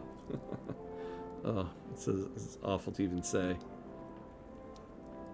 Okay, okay, we got to get building again here. Damn. When your citizens are happy to finally vote, but they don't know you always conspire for the party you want and getting favored in events. Yeah, exactly. It's the definition of what people say the deep state is. Like I don't believe that's really a thing, but going by how people define what it is, that is basically what you're doing in this game. That's what people think is happening in real life here. So you're basically the deep state of every country. Just some countries have a more powerful one than others. Alright, what do we need to build here? We could use some paper. This is true, but what about in terms of this stuff? We need coal. We need our company to be building more of it.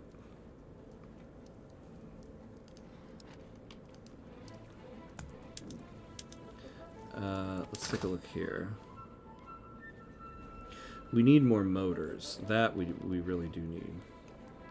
And more steel. But these guys can build steel. So what we're going to do is we're going to build more motors. Now where to build them?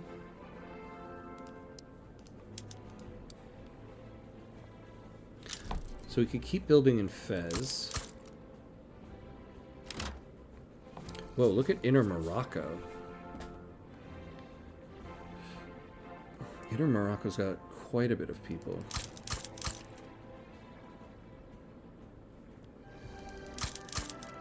And I want to build some in Constantine, because they're going to have all that iron there. And that should get us some steel being built. Okay, GDP is finally coming back to where it was before. Oh, no wonder we're losing stuff. We gotta lower taxes. Hey, we haven't gotten a mass migration in a while. That's nice.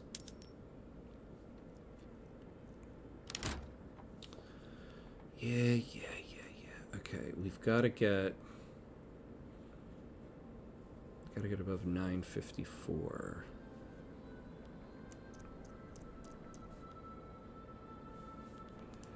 Well, we are starting to deficit spend here, so we should take a look at what is our how much credit. We get out a calculator here so we can start keeping track of this.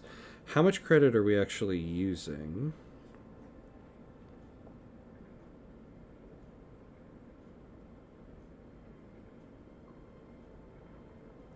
So we're using 12.1 million out of our 47.14. So we're using about 26%.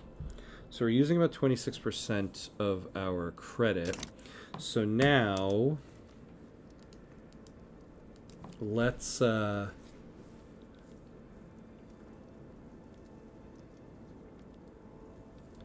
make sure we're staying on par with that number.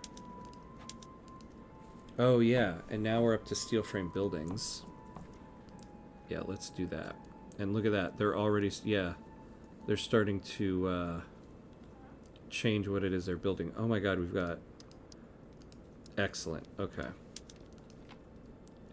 Although they are losing a lot of money. Well, construction goods have just gone up quite a bit, but it's going to correct itself as we build things. Yeah, right. I should lower taxes. We're in middle taxes, but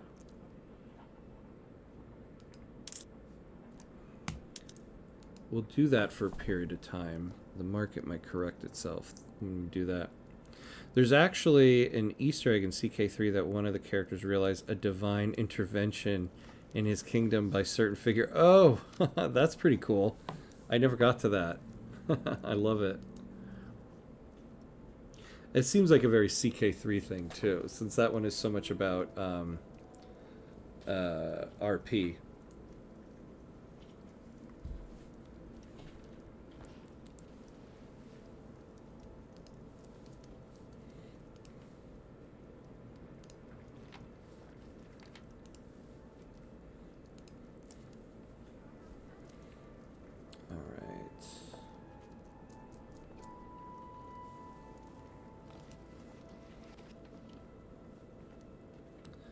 Alright, so we're moving along.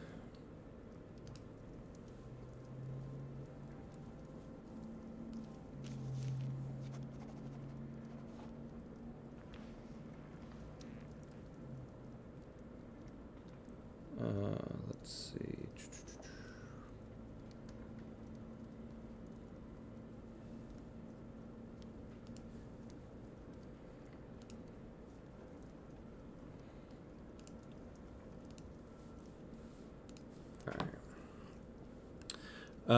So why are you not in total panic mode? with negative 100K a week? It is a good question, right? I probably should be.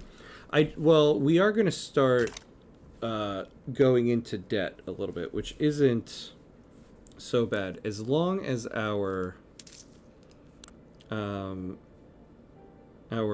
debt ceiling goes up, which it has gone up a little bit here. Also, our interest rate is now 2.3%, which is fantastic. So we're going to start utilizing debt. Now, I do have to say, utilizing like 100K of debt is a little bit much, but we just lowered taxes. And you get an immediate hit when you lower taxes, but sometimes you'll see your economy start to level out because people have more money, and so they start spending more money. So you'll see a little bit of it leveling out. The other thing is I just switched us over to steel frame buildings. So you can see we're starting to go down a little bit here. So part of this is because we're spending so much money on construction goods. Now we have a company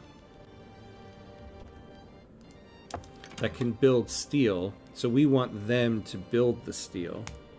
So I'm basically trying to set up the market so that they will start building it. So yeah, all of these explosives factories we need. Steel mills, yeah, so they're going to start building some steel mills to supplement or to cover some of these construction goods.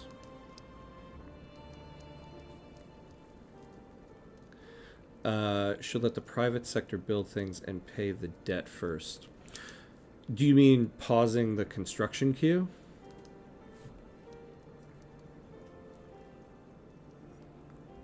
So, you always want to pause the construction queue as like a last resort. Pausing the construction queue will cause the investment pool to deplete.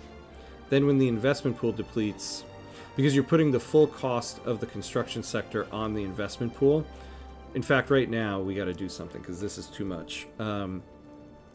But if you pause the construction queue, put the full cost of construction on the investment pool, you'll very quickly deplete your investment pool.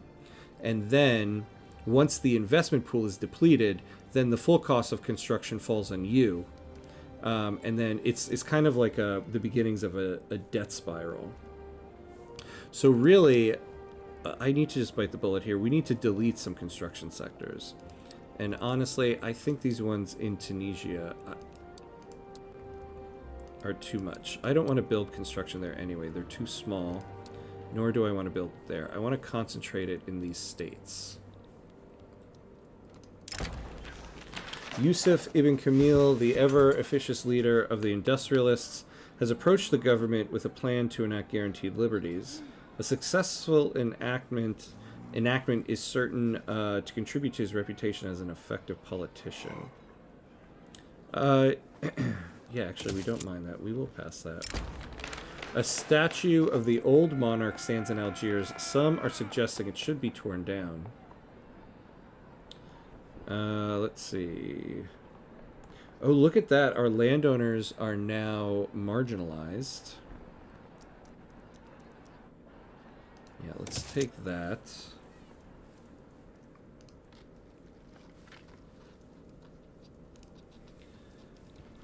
And then let's see. A man employed by a powerful member of the Anti-Scandinavian League is delivering lectures and pamphlets addressed to targeted constituencies in Fez. You know, we have regional HQs in Scandinavia. Let's not get too hasty here. Oh yeah, we will take political strength to the intelligentsia, though. That we will take.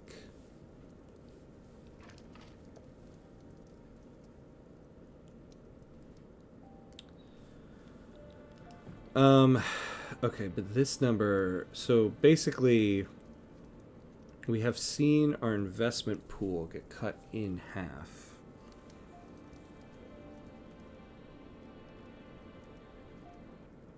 Oh, part of it is, I keep forgetting, we are approaching that 50 million mark.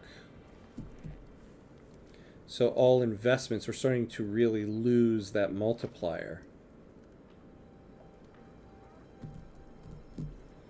We might switch off of laissez-faire to take some of the cost of construction off of the investment pool. Well, we're at the 2-hour mark.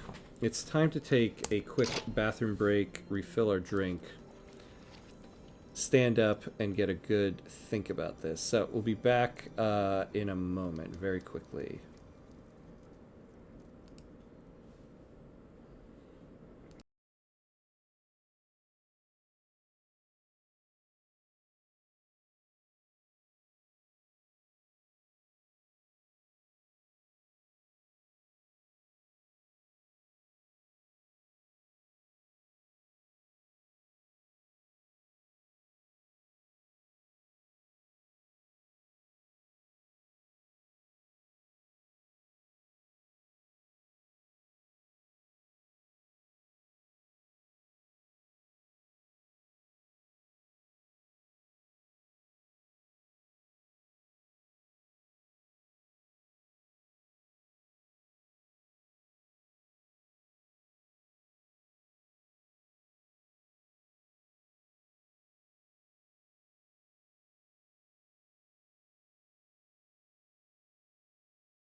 Alright, and we're back. Sorry for the extended break there. I had a technical difficulty, of all things, with my insulin pump. So that's not good. But all is good now. Alright, so here...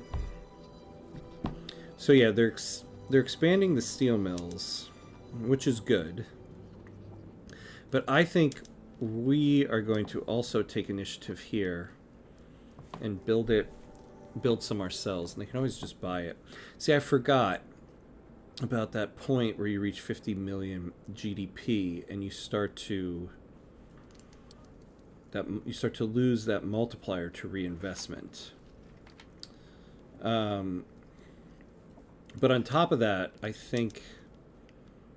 Oh yeah, glass. Oh, that's right. I always forget. I always forget. Steel frame buildings uses glass. Look at that. Look at that. That is our problem right there. So we've got tons of lead, right? Yeah. All right, we need to build glass. So we got to build it up in all of the states that have construction sectors. And we need that built sooner rather than later. So that will significantly lower these costs.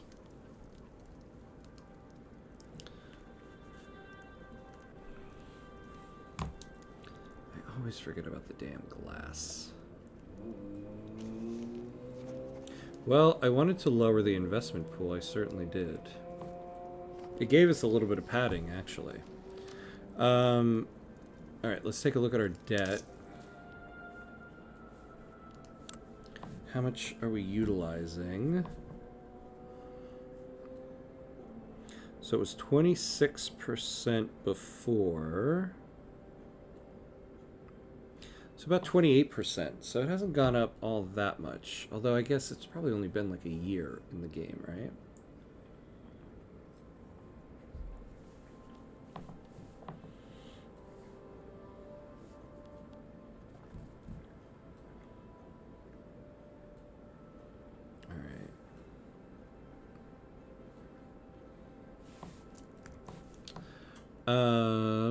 Our infamy is pretty far down, so now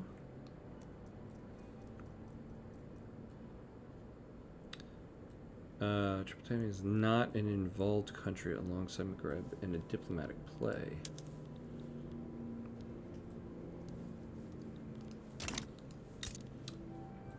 That's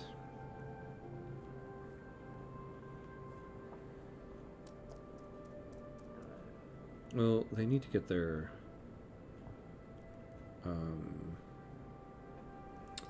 liberty desire down anyway. Okay.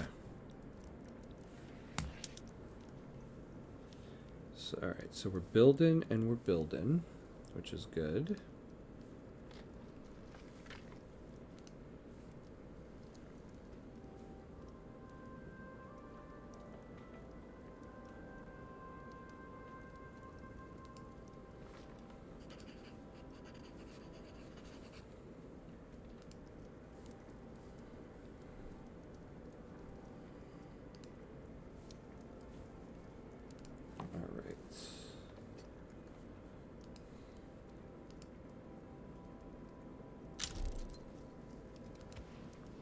Hey, Belgium's improving relations.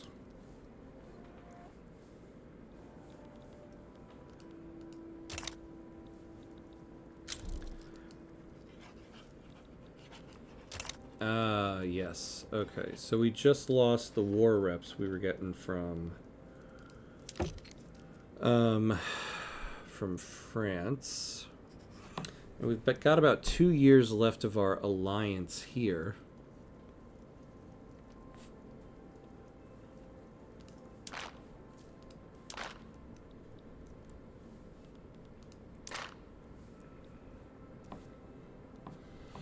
Nobody's really got any influence over us, which is pretty good. We could create our own power block. Though, to be honest with you, I don't know who we would get in it. Let's take a look at some of these power blocks. Who do we got? So we've got a trade league with the U.S. Ideological union, military... The Netherlands has a sovereign empire. Yeah, nothing that really interests us there.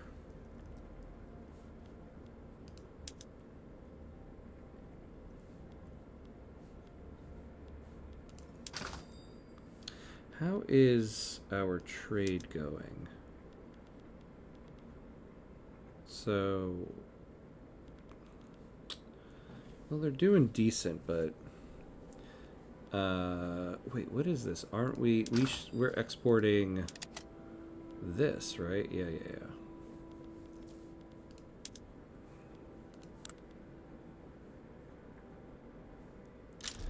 Oh, we have significantly lost ground on this. Yeah, no wonder. We used to be like the #1 exporter. Okay. America. Okay, so we... Okay, so we have an interest. Oh, we can do one more interest.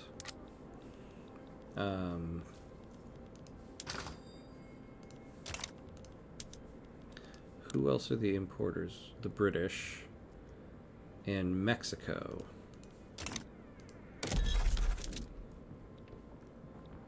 Oh, we have an interest in Mexico. Okay.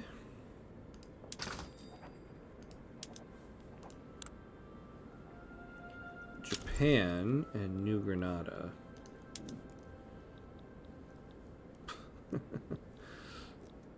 We've got interests in all those places. Okay, so what else can we export?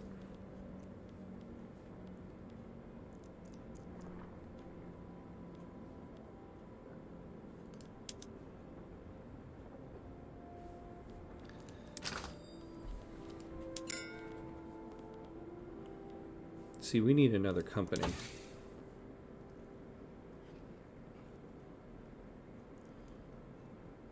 Yeah, soon. Soon, soon, soon.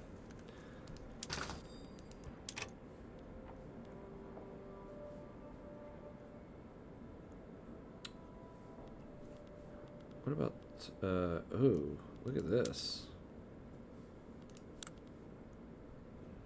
The British and Belgium.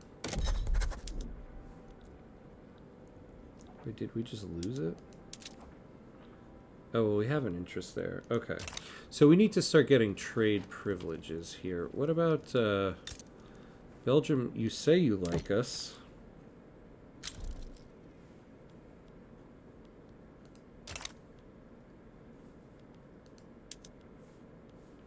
Alright, yeah, we've kind of let our international relations slack a little bit here. So let's start improving relations there. What about the US?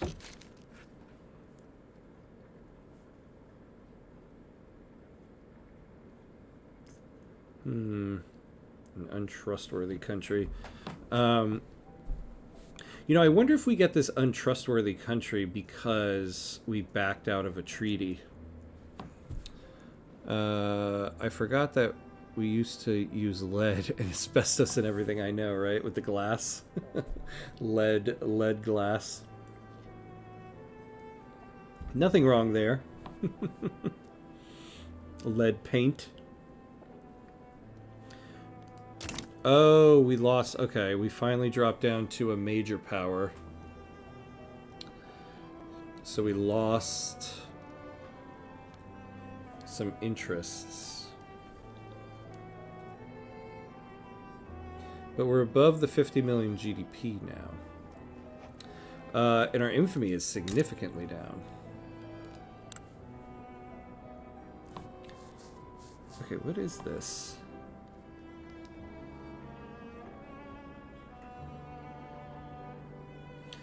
Oh, yeah, good point. Gotta check the interest rate. 6.3.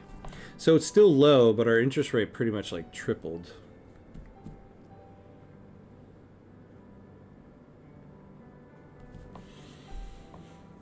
So we gotta get this back up. We gotta get our prestige back up.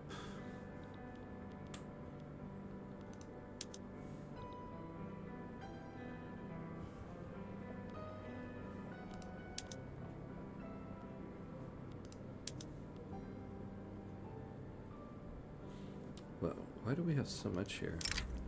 Let's split this with the 2nd National Guard.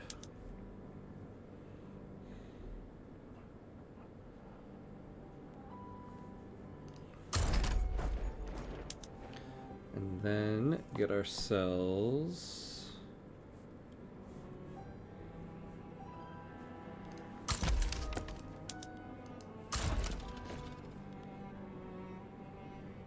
Alright, good. Yeah, we should be good there. Alright, so the amount of that our countries in the whole here is going down. Yeah, we generally need more taxation. Oh, don't we have... See, I think I kind of messed up.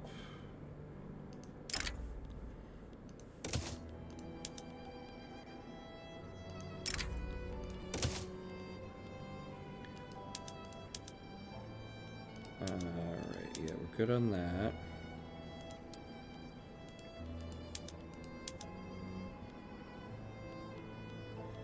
Yeah, here we go. Yeah, that didn't really help us too much. Actually, taxation. What are we on? Yeah. Okay.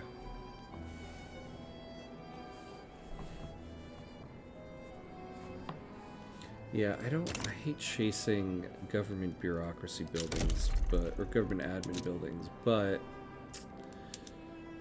yeah, Marrakesh is gonna need some. Tunisia needs a couple.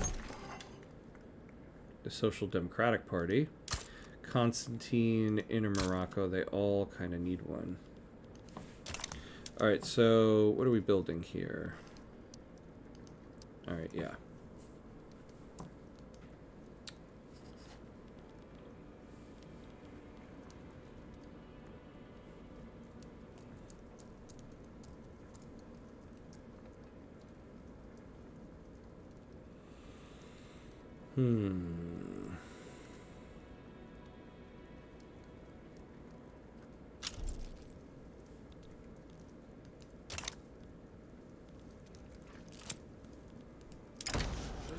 An enterprising entertainer has arranged for two aging locomotives to run into each other at a local fair.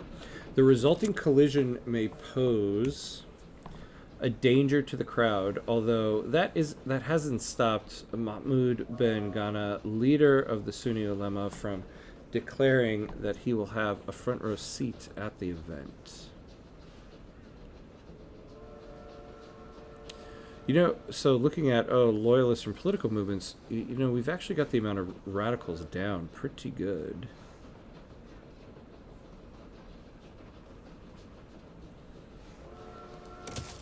Yeah, we'll do that. Members of the Social Democratic Party have drawn attention to the rise of the Radical Party, expressing their willingness to offer a more moderate solution to their political extremism.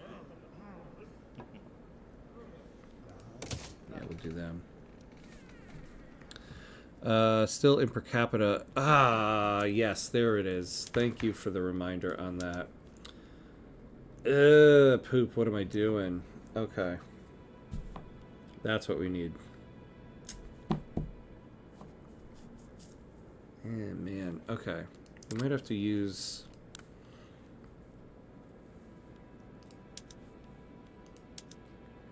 Yeah, there we go. Oh. Alright, we're still in contested government if we get this. Oh. It changed our chancellor? Oh, no. Yeah, I was gonna say. Alright, so we... Oop, not this.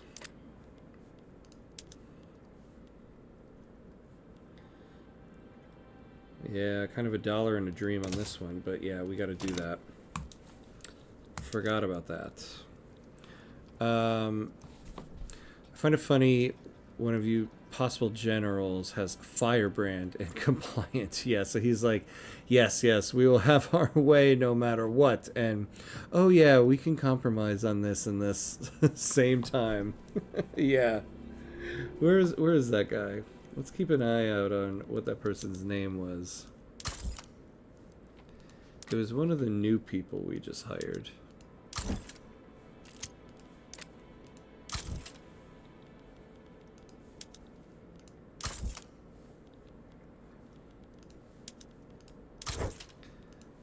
Yes.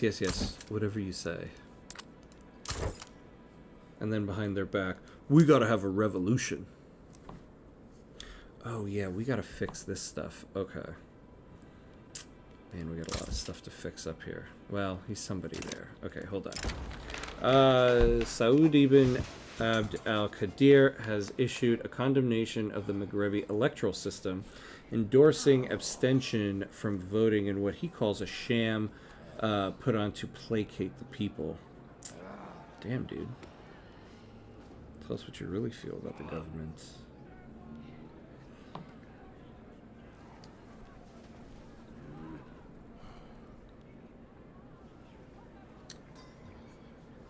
He does not like the Liberal Party. We don't want to lose legitimacy, so we're not doing that one. Yeah, we'll just straight up do this one.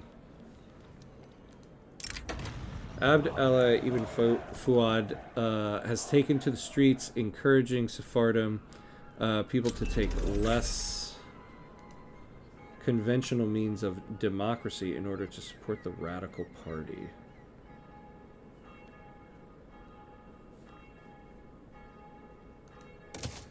Let's see where this election is at. Okay, so we're still good. We're still good. All right, and our budget hole is going down, so that's good. The general was one of the possible hireable ones. Oh, yeah, so you're probably not going to find it anymore. Oh, that's right. Yeah, I didn't hire him. That's right. That makes more sense, actually. Yeah, this guy. The firebrand, but also compliant. The description. This character is known for these concerns on issues that they feel extremely strongly about. This character is prone to subordinating themselves to others. That makes sense. Nassau has fallen to a revolution amongst the rural folk. In the campaign materials of the Conservative Party, Salim Al-Fassi has immediately denounced the rural folk here, preempting a similar revolt. Ep8.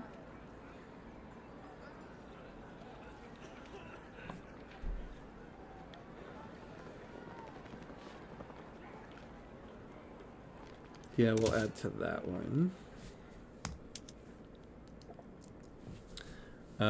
Have a hard time imagining what reform government means in a democracy because it feels like, yeah, you voted for this party, but we reformed the government, and now the party that lost is in charge. Yeah, I mean, all right, let me read these. I actually can give you an example of that. Ambitious middle strata citizens are opposing proportional taxation on the grounds that when they inevitably become wealthy capitalists, they will be excessively taxed.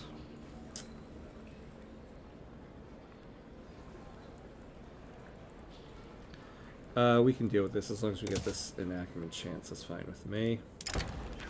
General Al-Rifi has made public statements in support of the Radical Party, bringing into question the political neutrality of the military.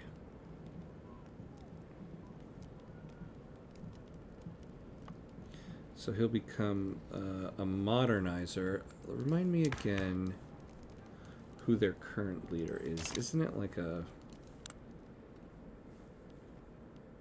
nihilist? I always got to remind myself what modernizers like. Protectionism, compulsory primary school, interventionism, public schools. I actually don't mind that. Do we want to keep this guy though as a general? Is he good? So he is an offensive planner, but we have an offensive planner in the works there. Yeah, I think we'll make this guy the head of the petite bourgeoisie. Oh, I always forget too. Yeah, he stays as a general anyway. Okay. Yeah, so there was kind of an example of that. Oh. Here in New York, there was an election for the state government, and the Democratic Party sweepingly won the election, took control of the state Senate,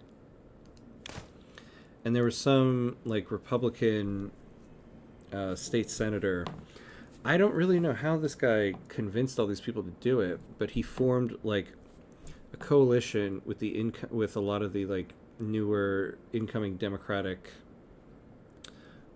state senators, and they formed this independent caucus called the IDC, the Independent Democratic Caucus, where basically they all caucused with the Republican Party in the state. And so it was like everybody sweepingly, overwhelmingly voted for one party, and then those people went in there and basically just voted with the other party, and everyone was like, the hell?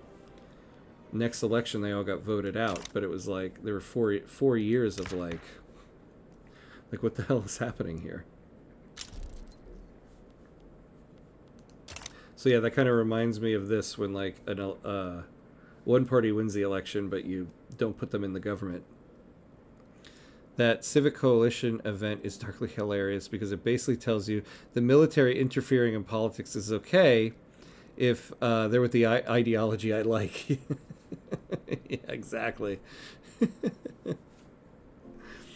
Yeah, that's fine. The generals can suddenly just become the head of a party as long as they're cool.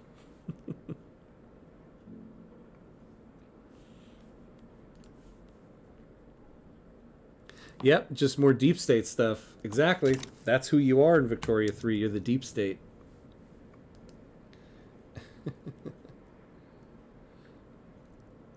Do you think USA two-state party still sounds like a democratic? It sounds like one-state party with extra miles. Um, so here's the problem: is the what people complain about the two-state party system in the U.S. and like I don't like it either, but it kind of makes sense. Like there's a history as to why we have a two-party system, because our government since the very beginning has always fallen. All the issues kind of have fallen under the same issue of states' rights versus the rights of the federal government, and that has always been the basis of both parties. Even back like during this game in the beginning of the country, when there was a Democratic Party and a Whig Party, like the names of the parties have changed, but there's always been this split on states' rights versus federal government rights. And then other things have been added in along the way and stuff like that. But now we're starting to get to a point where both parties are kind of just losing what base ideologies they have. They don't really vote based on base ideologies anymore. And they don't vote based on that. So the reason why I feel like a three-party system has never been able to work in the past is because where does a third party fall under states' rights versus federal government rights? There's no third option there. But now that both parties are starting to kind of abandon voting towards whatever that basis for them is, it has opened up the possibility of a third party, a legitimate third party. Also with the fact that, honestly, the entire country has pulled very far right ever since Reagan took office. And so we've seen the entire political spectrum kind of shift to the right, to the point where the Democratic Party is really a centrist party at this point. There really isn't like a left-wing party.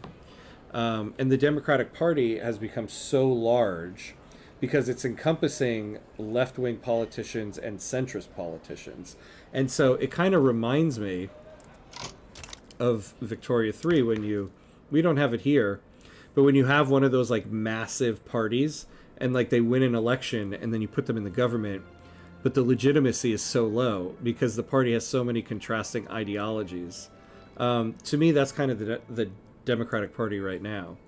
I mean, you think about it, like how on earth is someone like Joe Manchin and Bernie Sanders in the same... Well, Bernie Sanders is a bad example. He's not technically not a Democrat. Joe Manchin and Alexandria Ocasio-Cortez are in the same party. Like, it just doesn't make any sense. And I know Joe Manchin has said he's going to leave the party, but he's been in the Democratic Party for a long time. And I think that's kind of been the problem. Or whatever you want to call it. But as the whole entire political spectrum has shifted to the right, the Democratic Party has been a party of two conflicting ideologies, centrists and leftists. Or even, not even leftists, just people left of center. And I think so I think part of the problem we have is the Democratic Party is a party that cannot come to a consensus. And the Republican Party is a true right-wing party now. So they can enact things because they are all kind of focused on one ideology. And so we have one party that is enacting things and another party that's just in gridlock. And so, of course, we're in the situation we're in right now. I see. I have that one centrist party where landowners, armed forces, and trade unions between bourgeoisie in the same party. Yeah, exactly. That's kind of the situation we're having right now, right?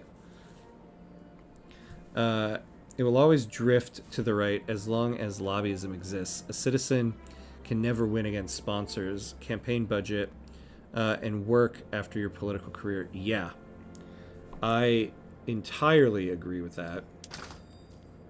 Ever since the passage of Citizens United in this country, there has been a significant political shift on both parties. It has enacted itself on both parties, and not for the good of anybody, really. And so I think that is part of the problem. So I think because we're in a situation right now where now we have a right-wing party and then a large tent party that's encompassing centrists and people left of center, it kind of is a moment where we could have a legitimate third party. But it would take the Democratic Party splitting, which does hand complete power over to the Republican Party for a significant chunk of time. But at the same time, that's kind of what the Democratic Party is doing right now anyway. They've put up no opposition to anything that's happened. So that's part of the other problem, is that we have no opposition party, or at least not a functional opposition party. The political wills and desires of the lower classes will always remain an opaque matter. For whatever reason, support for proportional taxation has spread like wildfire across Maghreb, spurred on by charismatic speakers and lively debates in small-time social clubs. They call it Social Republican Party. Yeah. Oh, yeah. Yeah, the Social Republican Party, yeah. That's a good one. So I think there is, for the first time in, I don't know how long in the country's history, there's room for a third party. The problem is, yeah, in short, yeah, the system is messed up. But the problem is we've also never had a good third party. You know, like we've had the Green Party, we have the Working Families Party, but the problem is these parties only do symbolic gestures. They've never run people in local elections. There's never been like anybody on a city council who's part of the Green Party. There's never been anybody to hold a position in local government who's part of the Working Families Party. They always just like either put some, you know, frivolous candidate up for president of the country, or they like also put their name behind the Democratic candidate, right? And that's not a legitimate party. Like, if you really want to become a party and actually build up a base, you have to run locally. You don't just run somebody in the presidential election all the time for no reason. Here in the Netherlands, we have a weird history with the right. We have a left of center government for years till people are fed up, and then vote in a right coalition that crashes and burns within a year. And we vote for center left again, and the cycle repeats. Oh man, that's kind of what's happening. That's kind of what happens here. We have a left of center government for years until people are fed up, and then vote for the right coalition that crashes and burns within a year. And we vote for the center left again. Yeah, just replace left and right in that. And that's pretty much what we do in the United States here. I always see the old Republican more of Democrats before FDR. Yeah, exactly. I mean, people say that all the time now. For as right-wing as Ronald Reagan was, Ronald Reagan wouldn't fit in the present-day Republican Party. He would probably be a Democrat, which is nuts to me. I'm not a big fan of Ronald Reagan. Ahmed Al-Rifi suddenly died while drafting legislation for the proportional taxation law.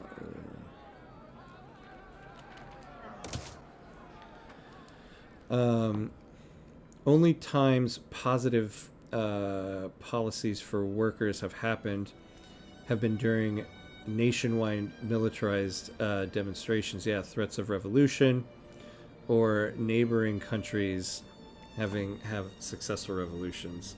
Yeah, like when we had the New Deal during wartime. Um,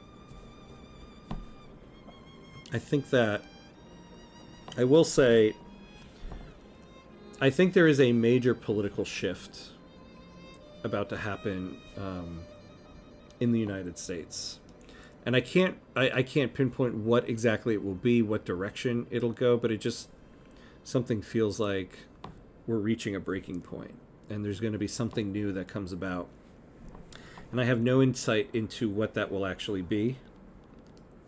I don't know. I can tell you, like for myself, I've kind of been surprised with myself. I have been a very staunch supporter of the Democratic Party for pretty much my entire life. The day I turned 18 and I filled out my voter registration card, I very purposefully filled it out as a Democrat, and was a Democrat my whole life, and I'm kind of reaching a breaking point with the party at this point. I am not very happy with it, and I've never been like that before in my life, and I'm kind of reaching my breaking point. I think there is a political shift that is going to happen, and I don't really know if it's good or bad or which direction it's going to go, but it does feel like something is going to change. It's what happens here in Sweden. We had a big socialist movement, but it wasn't until the Soviet Union was created that our government made concessions to the workers. Yeah, exactly. Yeah, it takes some like major political threat or change or something for people to finally make change. All right, I am sorry, shifting gears here. I really need to get a handle on the investment pool here. So I think part of our problem is we have a lot of unprofitable buildings. Yeah, they're filling up cash reserves, which means they're not sending as much. They're not sending money for reinvestment. Let's take a look at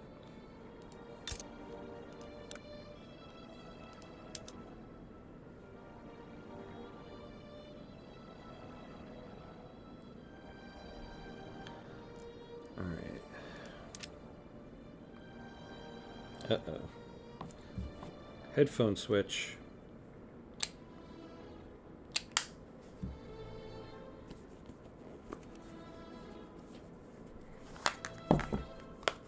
Because I can say right now, the political landscape of the United States is an absolute mess and a nightmare, and not sustainable in what's currently happening.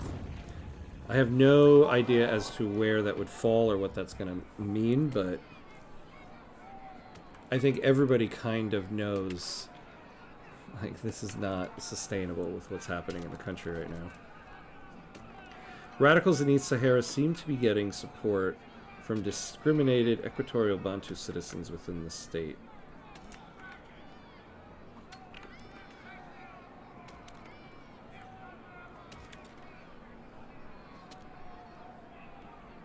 Alright, we'll go with that one. Yeah, okay. So this is a major problem. We are going to run out of investment pool. And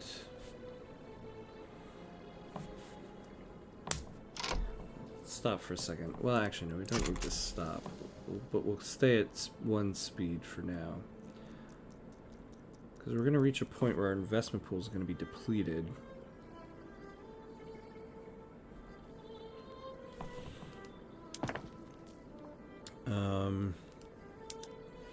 So let's take a look at some of our major buildings, like let's take a look at the steel mills.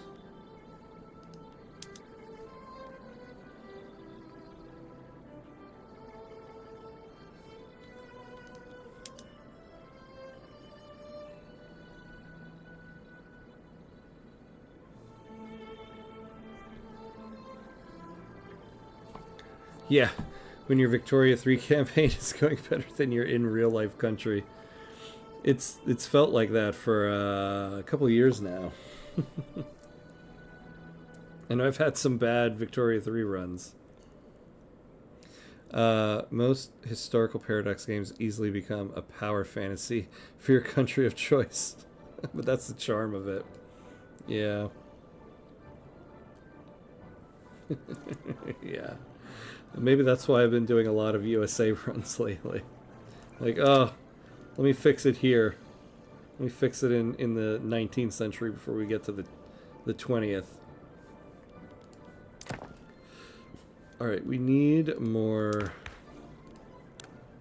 We need more investment.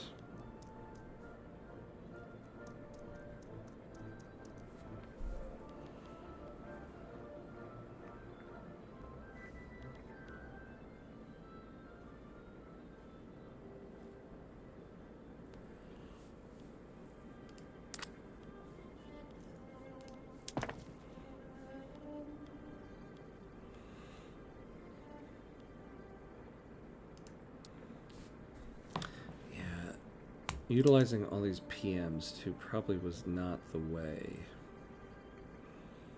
So new construction is costing 227k, but investment is only this. Yeah, we're not getting a lot either from these regional headquarters. We need people to be sending money to our investment pool. We could use some foreign investment here. We don't seem to have a lot of friends. Ugh, A2, you guys.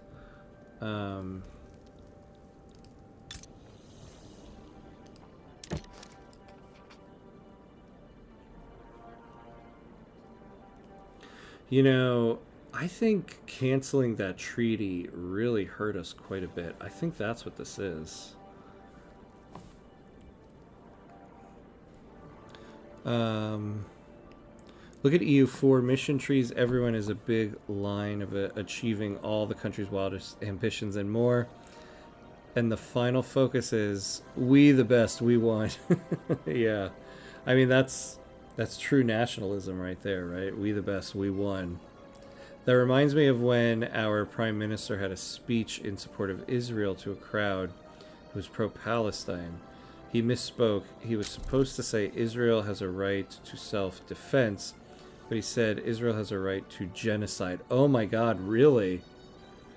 Whoa, whoa, whoa. This was in, I think you said Sweden, right? Scrolling up. You said you're in Sweden? I have to look that up. Whoa, that's like Nicholas II. Yeah. Shit talking in front of diehard commies. The crowd went nuts. Oh my lord, I gotta look that one up. That's insane.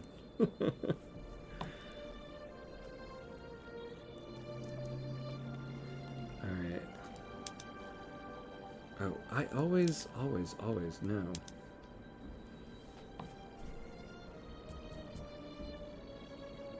You know, the other problem is we gave away quite a few investment rights. We could use with nationalizing some buildings.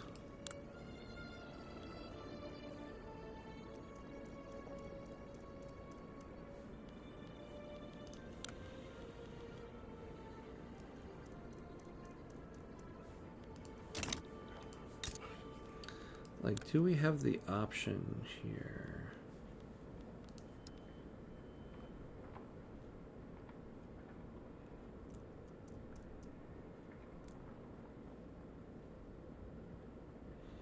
Yeah, they hold 2% of our GDP.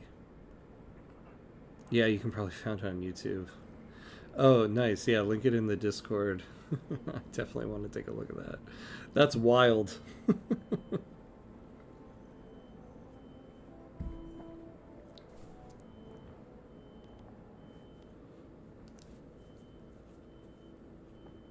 I always say I find a true statement to how nuts American politics are right now. Um, is that our government basically admitted there's our government basically admitted there's UFOs, and it didn't even make a blip with everybody. We were all like, okay, yeah, we got bigger things to deal with here.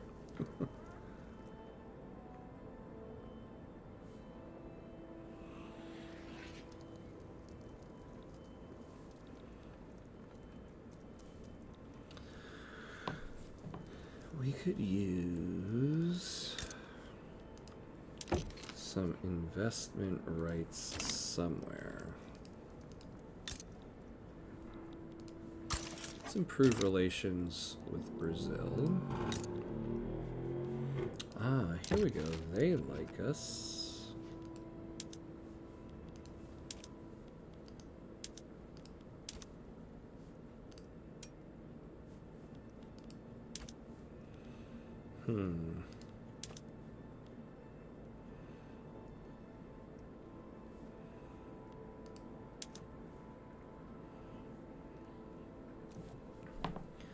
Yeah, like if we had investment rights in Mexico.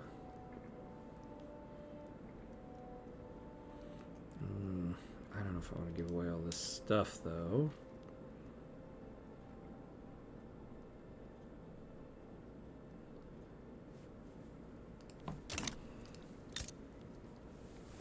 Yeah, what is this untrustworthy country stuff, though?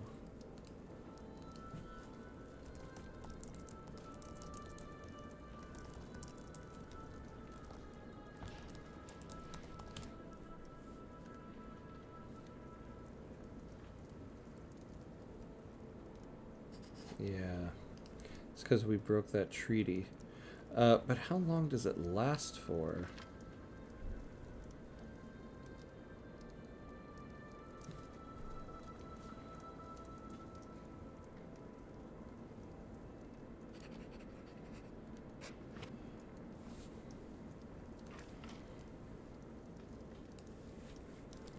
How long does untrustworthy country last?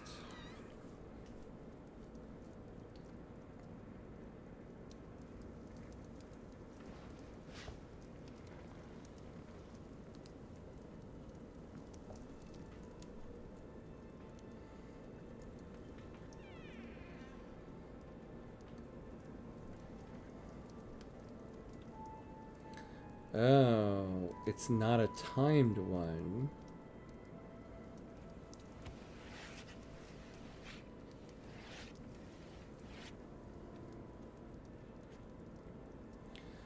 Interesting. So there's some events that might remove it, and we have to like fulfill obligations.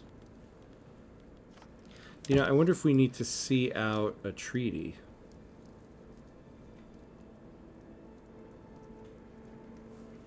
Oh, the Brits are having a Diplo play? Wait, what's this one? Bremen.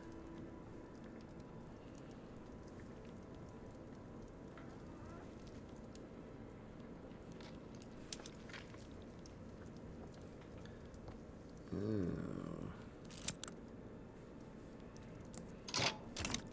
I wonder... Would anybody want me in one of these wars? Because I will take some foreign... Oh. Sierra Leone.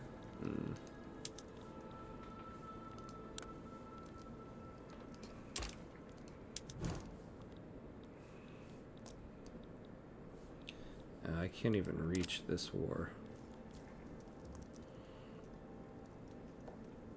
Oh, well, no, we're allies with Great Britain, though. I should be able to reach them.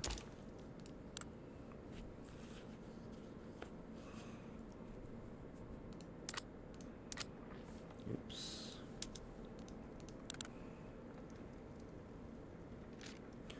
Oh. Damn.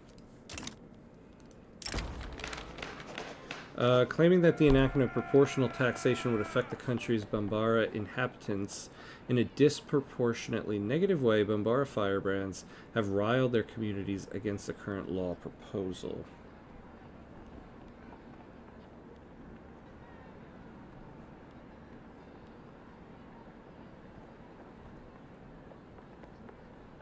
Yeah, we can take this one.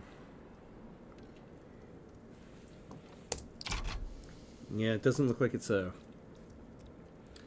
diplo play we can get involved in.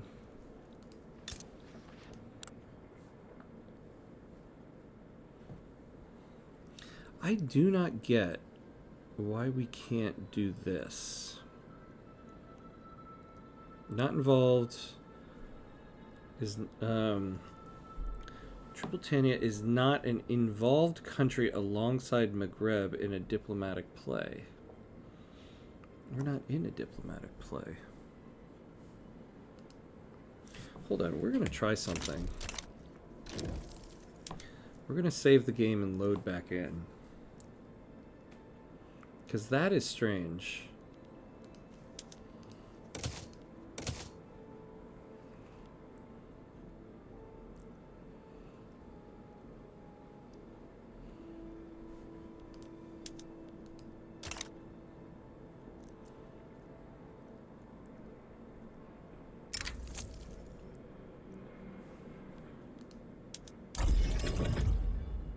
Let's see what happens here.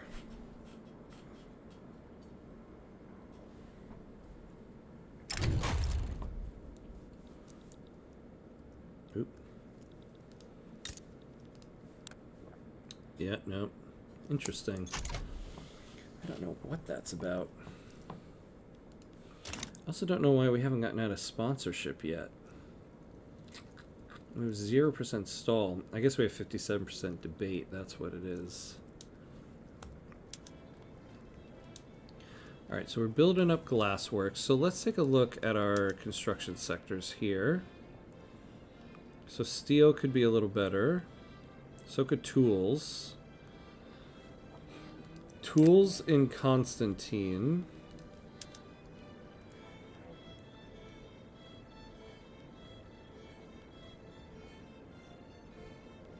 Explosives in Marrakesh.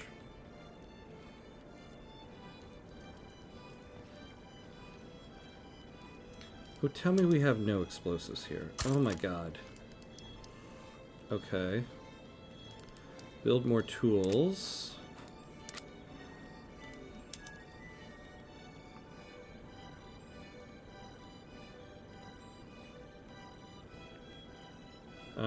So a little bit more glass and fez. Oh, we are building it. Okay. Yeah, we pretty much took over all of North Africa. Other than Egypt. But we still got time for that. And we're gonna acquire, you know, they're our subjects. I want to annex them, but I don't understand why it says we're, like, in some type of diplomatic play. I've seen this before, and I always forget what the problem is. So, tools and steel in Constantine.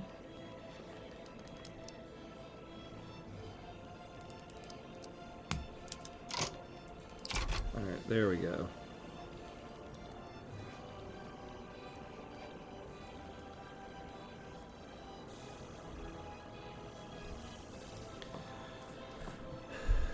Doing great. Hey, thank you. Yeah, we're chugging along. Though we have an impending doom coming with our investment pool. So we need to figure this out.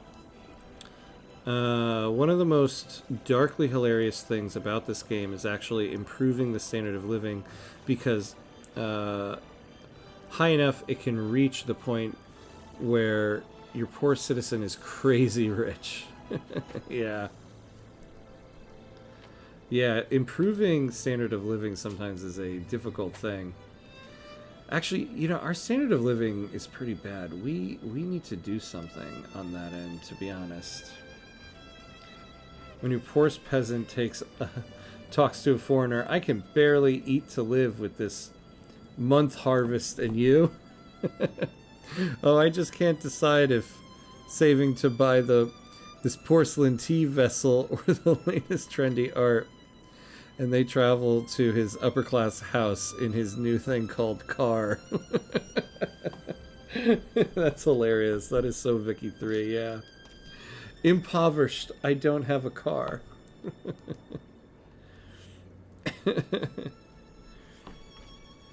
Great, more people to be taxed, yeah. We could use it taxing some more people. Ham, have you played India? Playing without blowing up is crazy hard. Oh, yeah. India is a tough one. I need to do a stream in India. It's one of the areas I haven't done yet. I really want to do a Mysore run. I don't want to play as the EIC. I want to play as one of the other states and like really get out of it. But man, yeah. India's tough. India's tough. I feel like, and I also I haven't offline done any India runs yet with a 1.9. I haven't gotten to that yet, so I got to do some India runs with the new trade system. But that'll be interesting. But yeah, I really want to do a Mysore run and form India from there.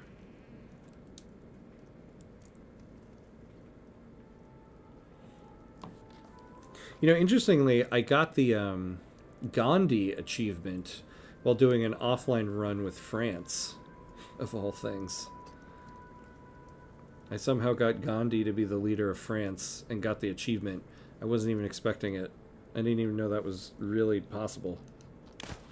But he got exiled and came to my country, and I got him in as being the leader, so it worked.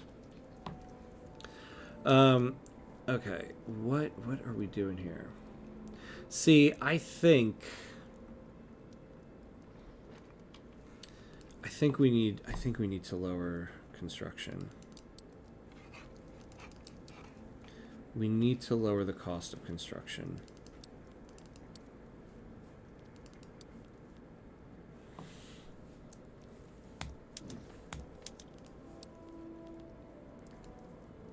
So that fixed this a little bit. Yeah, that's hilarious. Yeah, French Gandhi. I couldn't believe it. And you know, there is a very interesting what do you call it? A journal entry about Oscar Wilde. I saved it. I don't remember if it's on this computer or my desktop.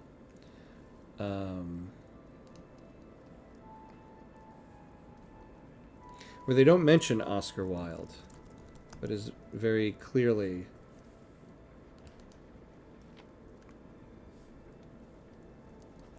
Oh yeah, here we go. Let me see if I can bring this up here.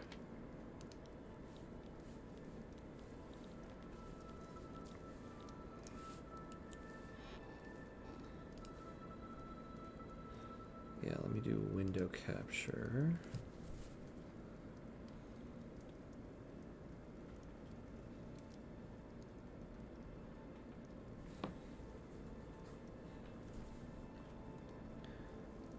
No.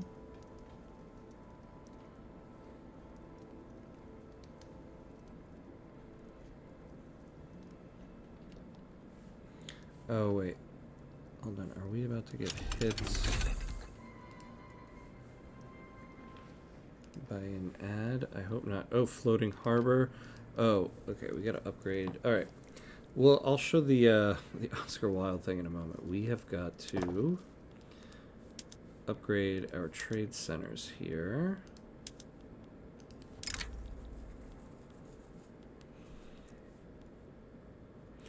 Don't exempt, but the Aruba states, sure. You can go there. All right, look at this. We're coming around. We are coming around.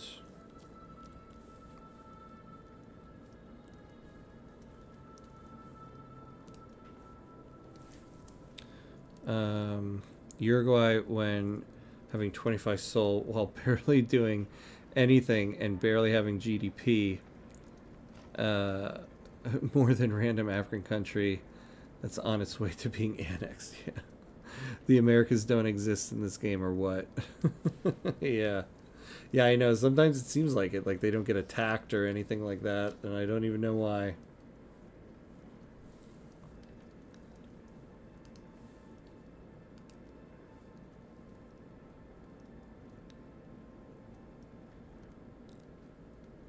It's not showing up to let me select it. What in the what?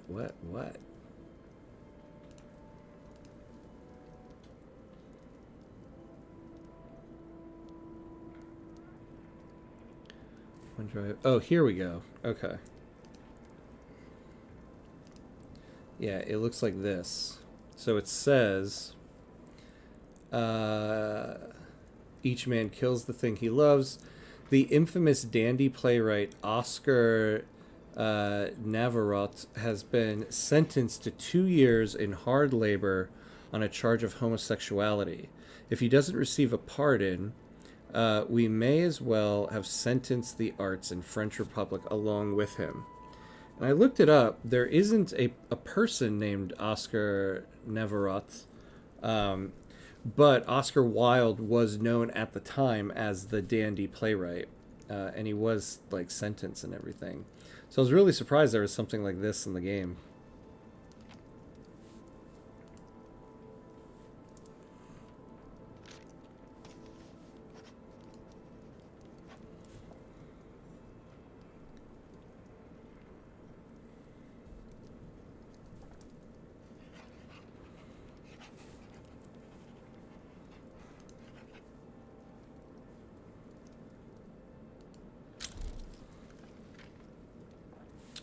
Oh, poop on us. So Great Britain withdrew from our alliance. So we are no longer allied with them.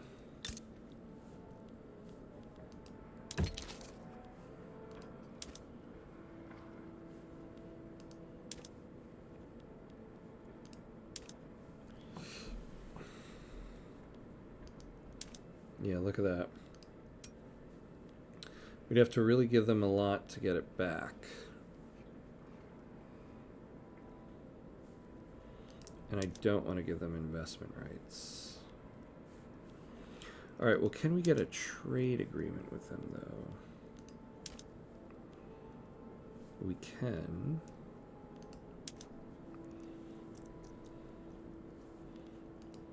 What about investment rights?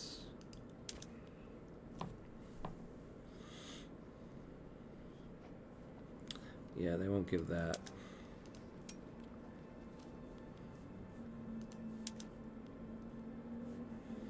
Interesting. So we have a shot at this. We might as well give them this, though.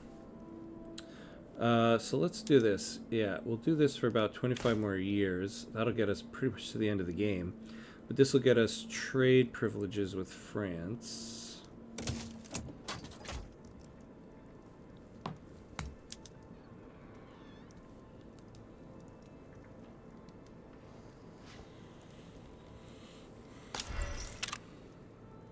All right, they accepted it. All right, so we got trade privileges back. That's good. So we got trade privileges with France. We don't have the alliance anymore, but I'm glad the game models being a minor power in diplomacy. You have to do very one-sided deals with the great powers for them to agree to anything for you. Yeah, I agree. That is kind of cool, right? You really have to give away a lot to get them to budge. It makes it a little more interesting.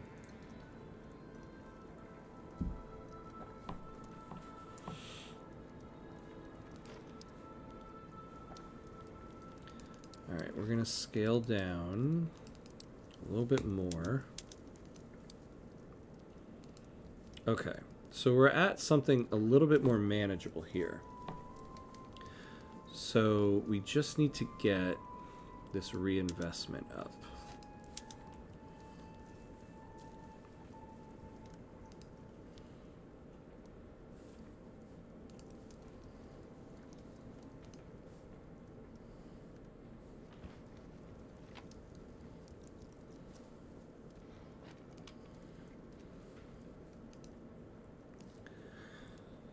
Oof. All right. Well, I think we're at our stopping point for tonight. We did some good work tonight. We reached some highs. We reached some plateaus. But GDP-wise, we're getting up there. 18th. We're moving along. But we finished the war. We got Algeria. That's nice. So yeah, so that'll be it for today. So we'll be continuing more of this run on Wednesday night. So we'll do more Victoria 3 Wednesday night. But the next time I'll be on will be Wednesday morning doing another session of Civ 7. So that's the next time I'm on. So yeah, if you haven't joined the Discord, if you haven't followed on Twitch or subscribed on YouTube, do that so you get alerted to next time I'm on. If you're on Twitch, we're actually going to raid into a friend of mine here, Sneaky Spudworth, who is doing some Manor Lords. That should be really good, actually. I really want to do a Manor Lord stream at some point, because that game is fantastic. So if you're on YouTube, that'll be a good night. If you're on Twitch, stick around for the raid. Yes, see you next time. Great progress today. Yeah, thank you. Yeah, we did some good progress today. Thanks for sticking around and watching. We had a good chat today, too. I enjoyed that. That's always fun to get a good chat going, too, about politics and life. So, yeah, thank you, everybody, for watching. I appreciate it. But, yeah, have a good rest of your night, everyone. And as always, be awesome. Good night on YouTube, and see you in a moment on Twitch for the raid. Good night, everyone.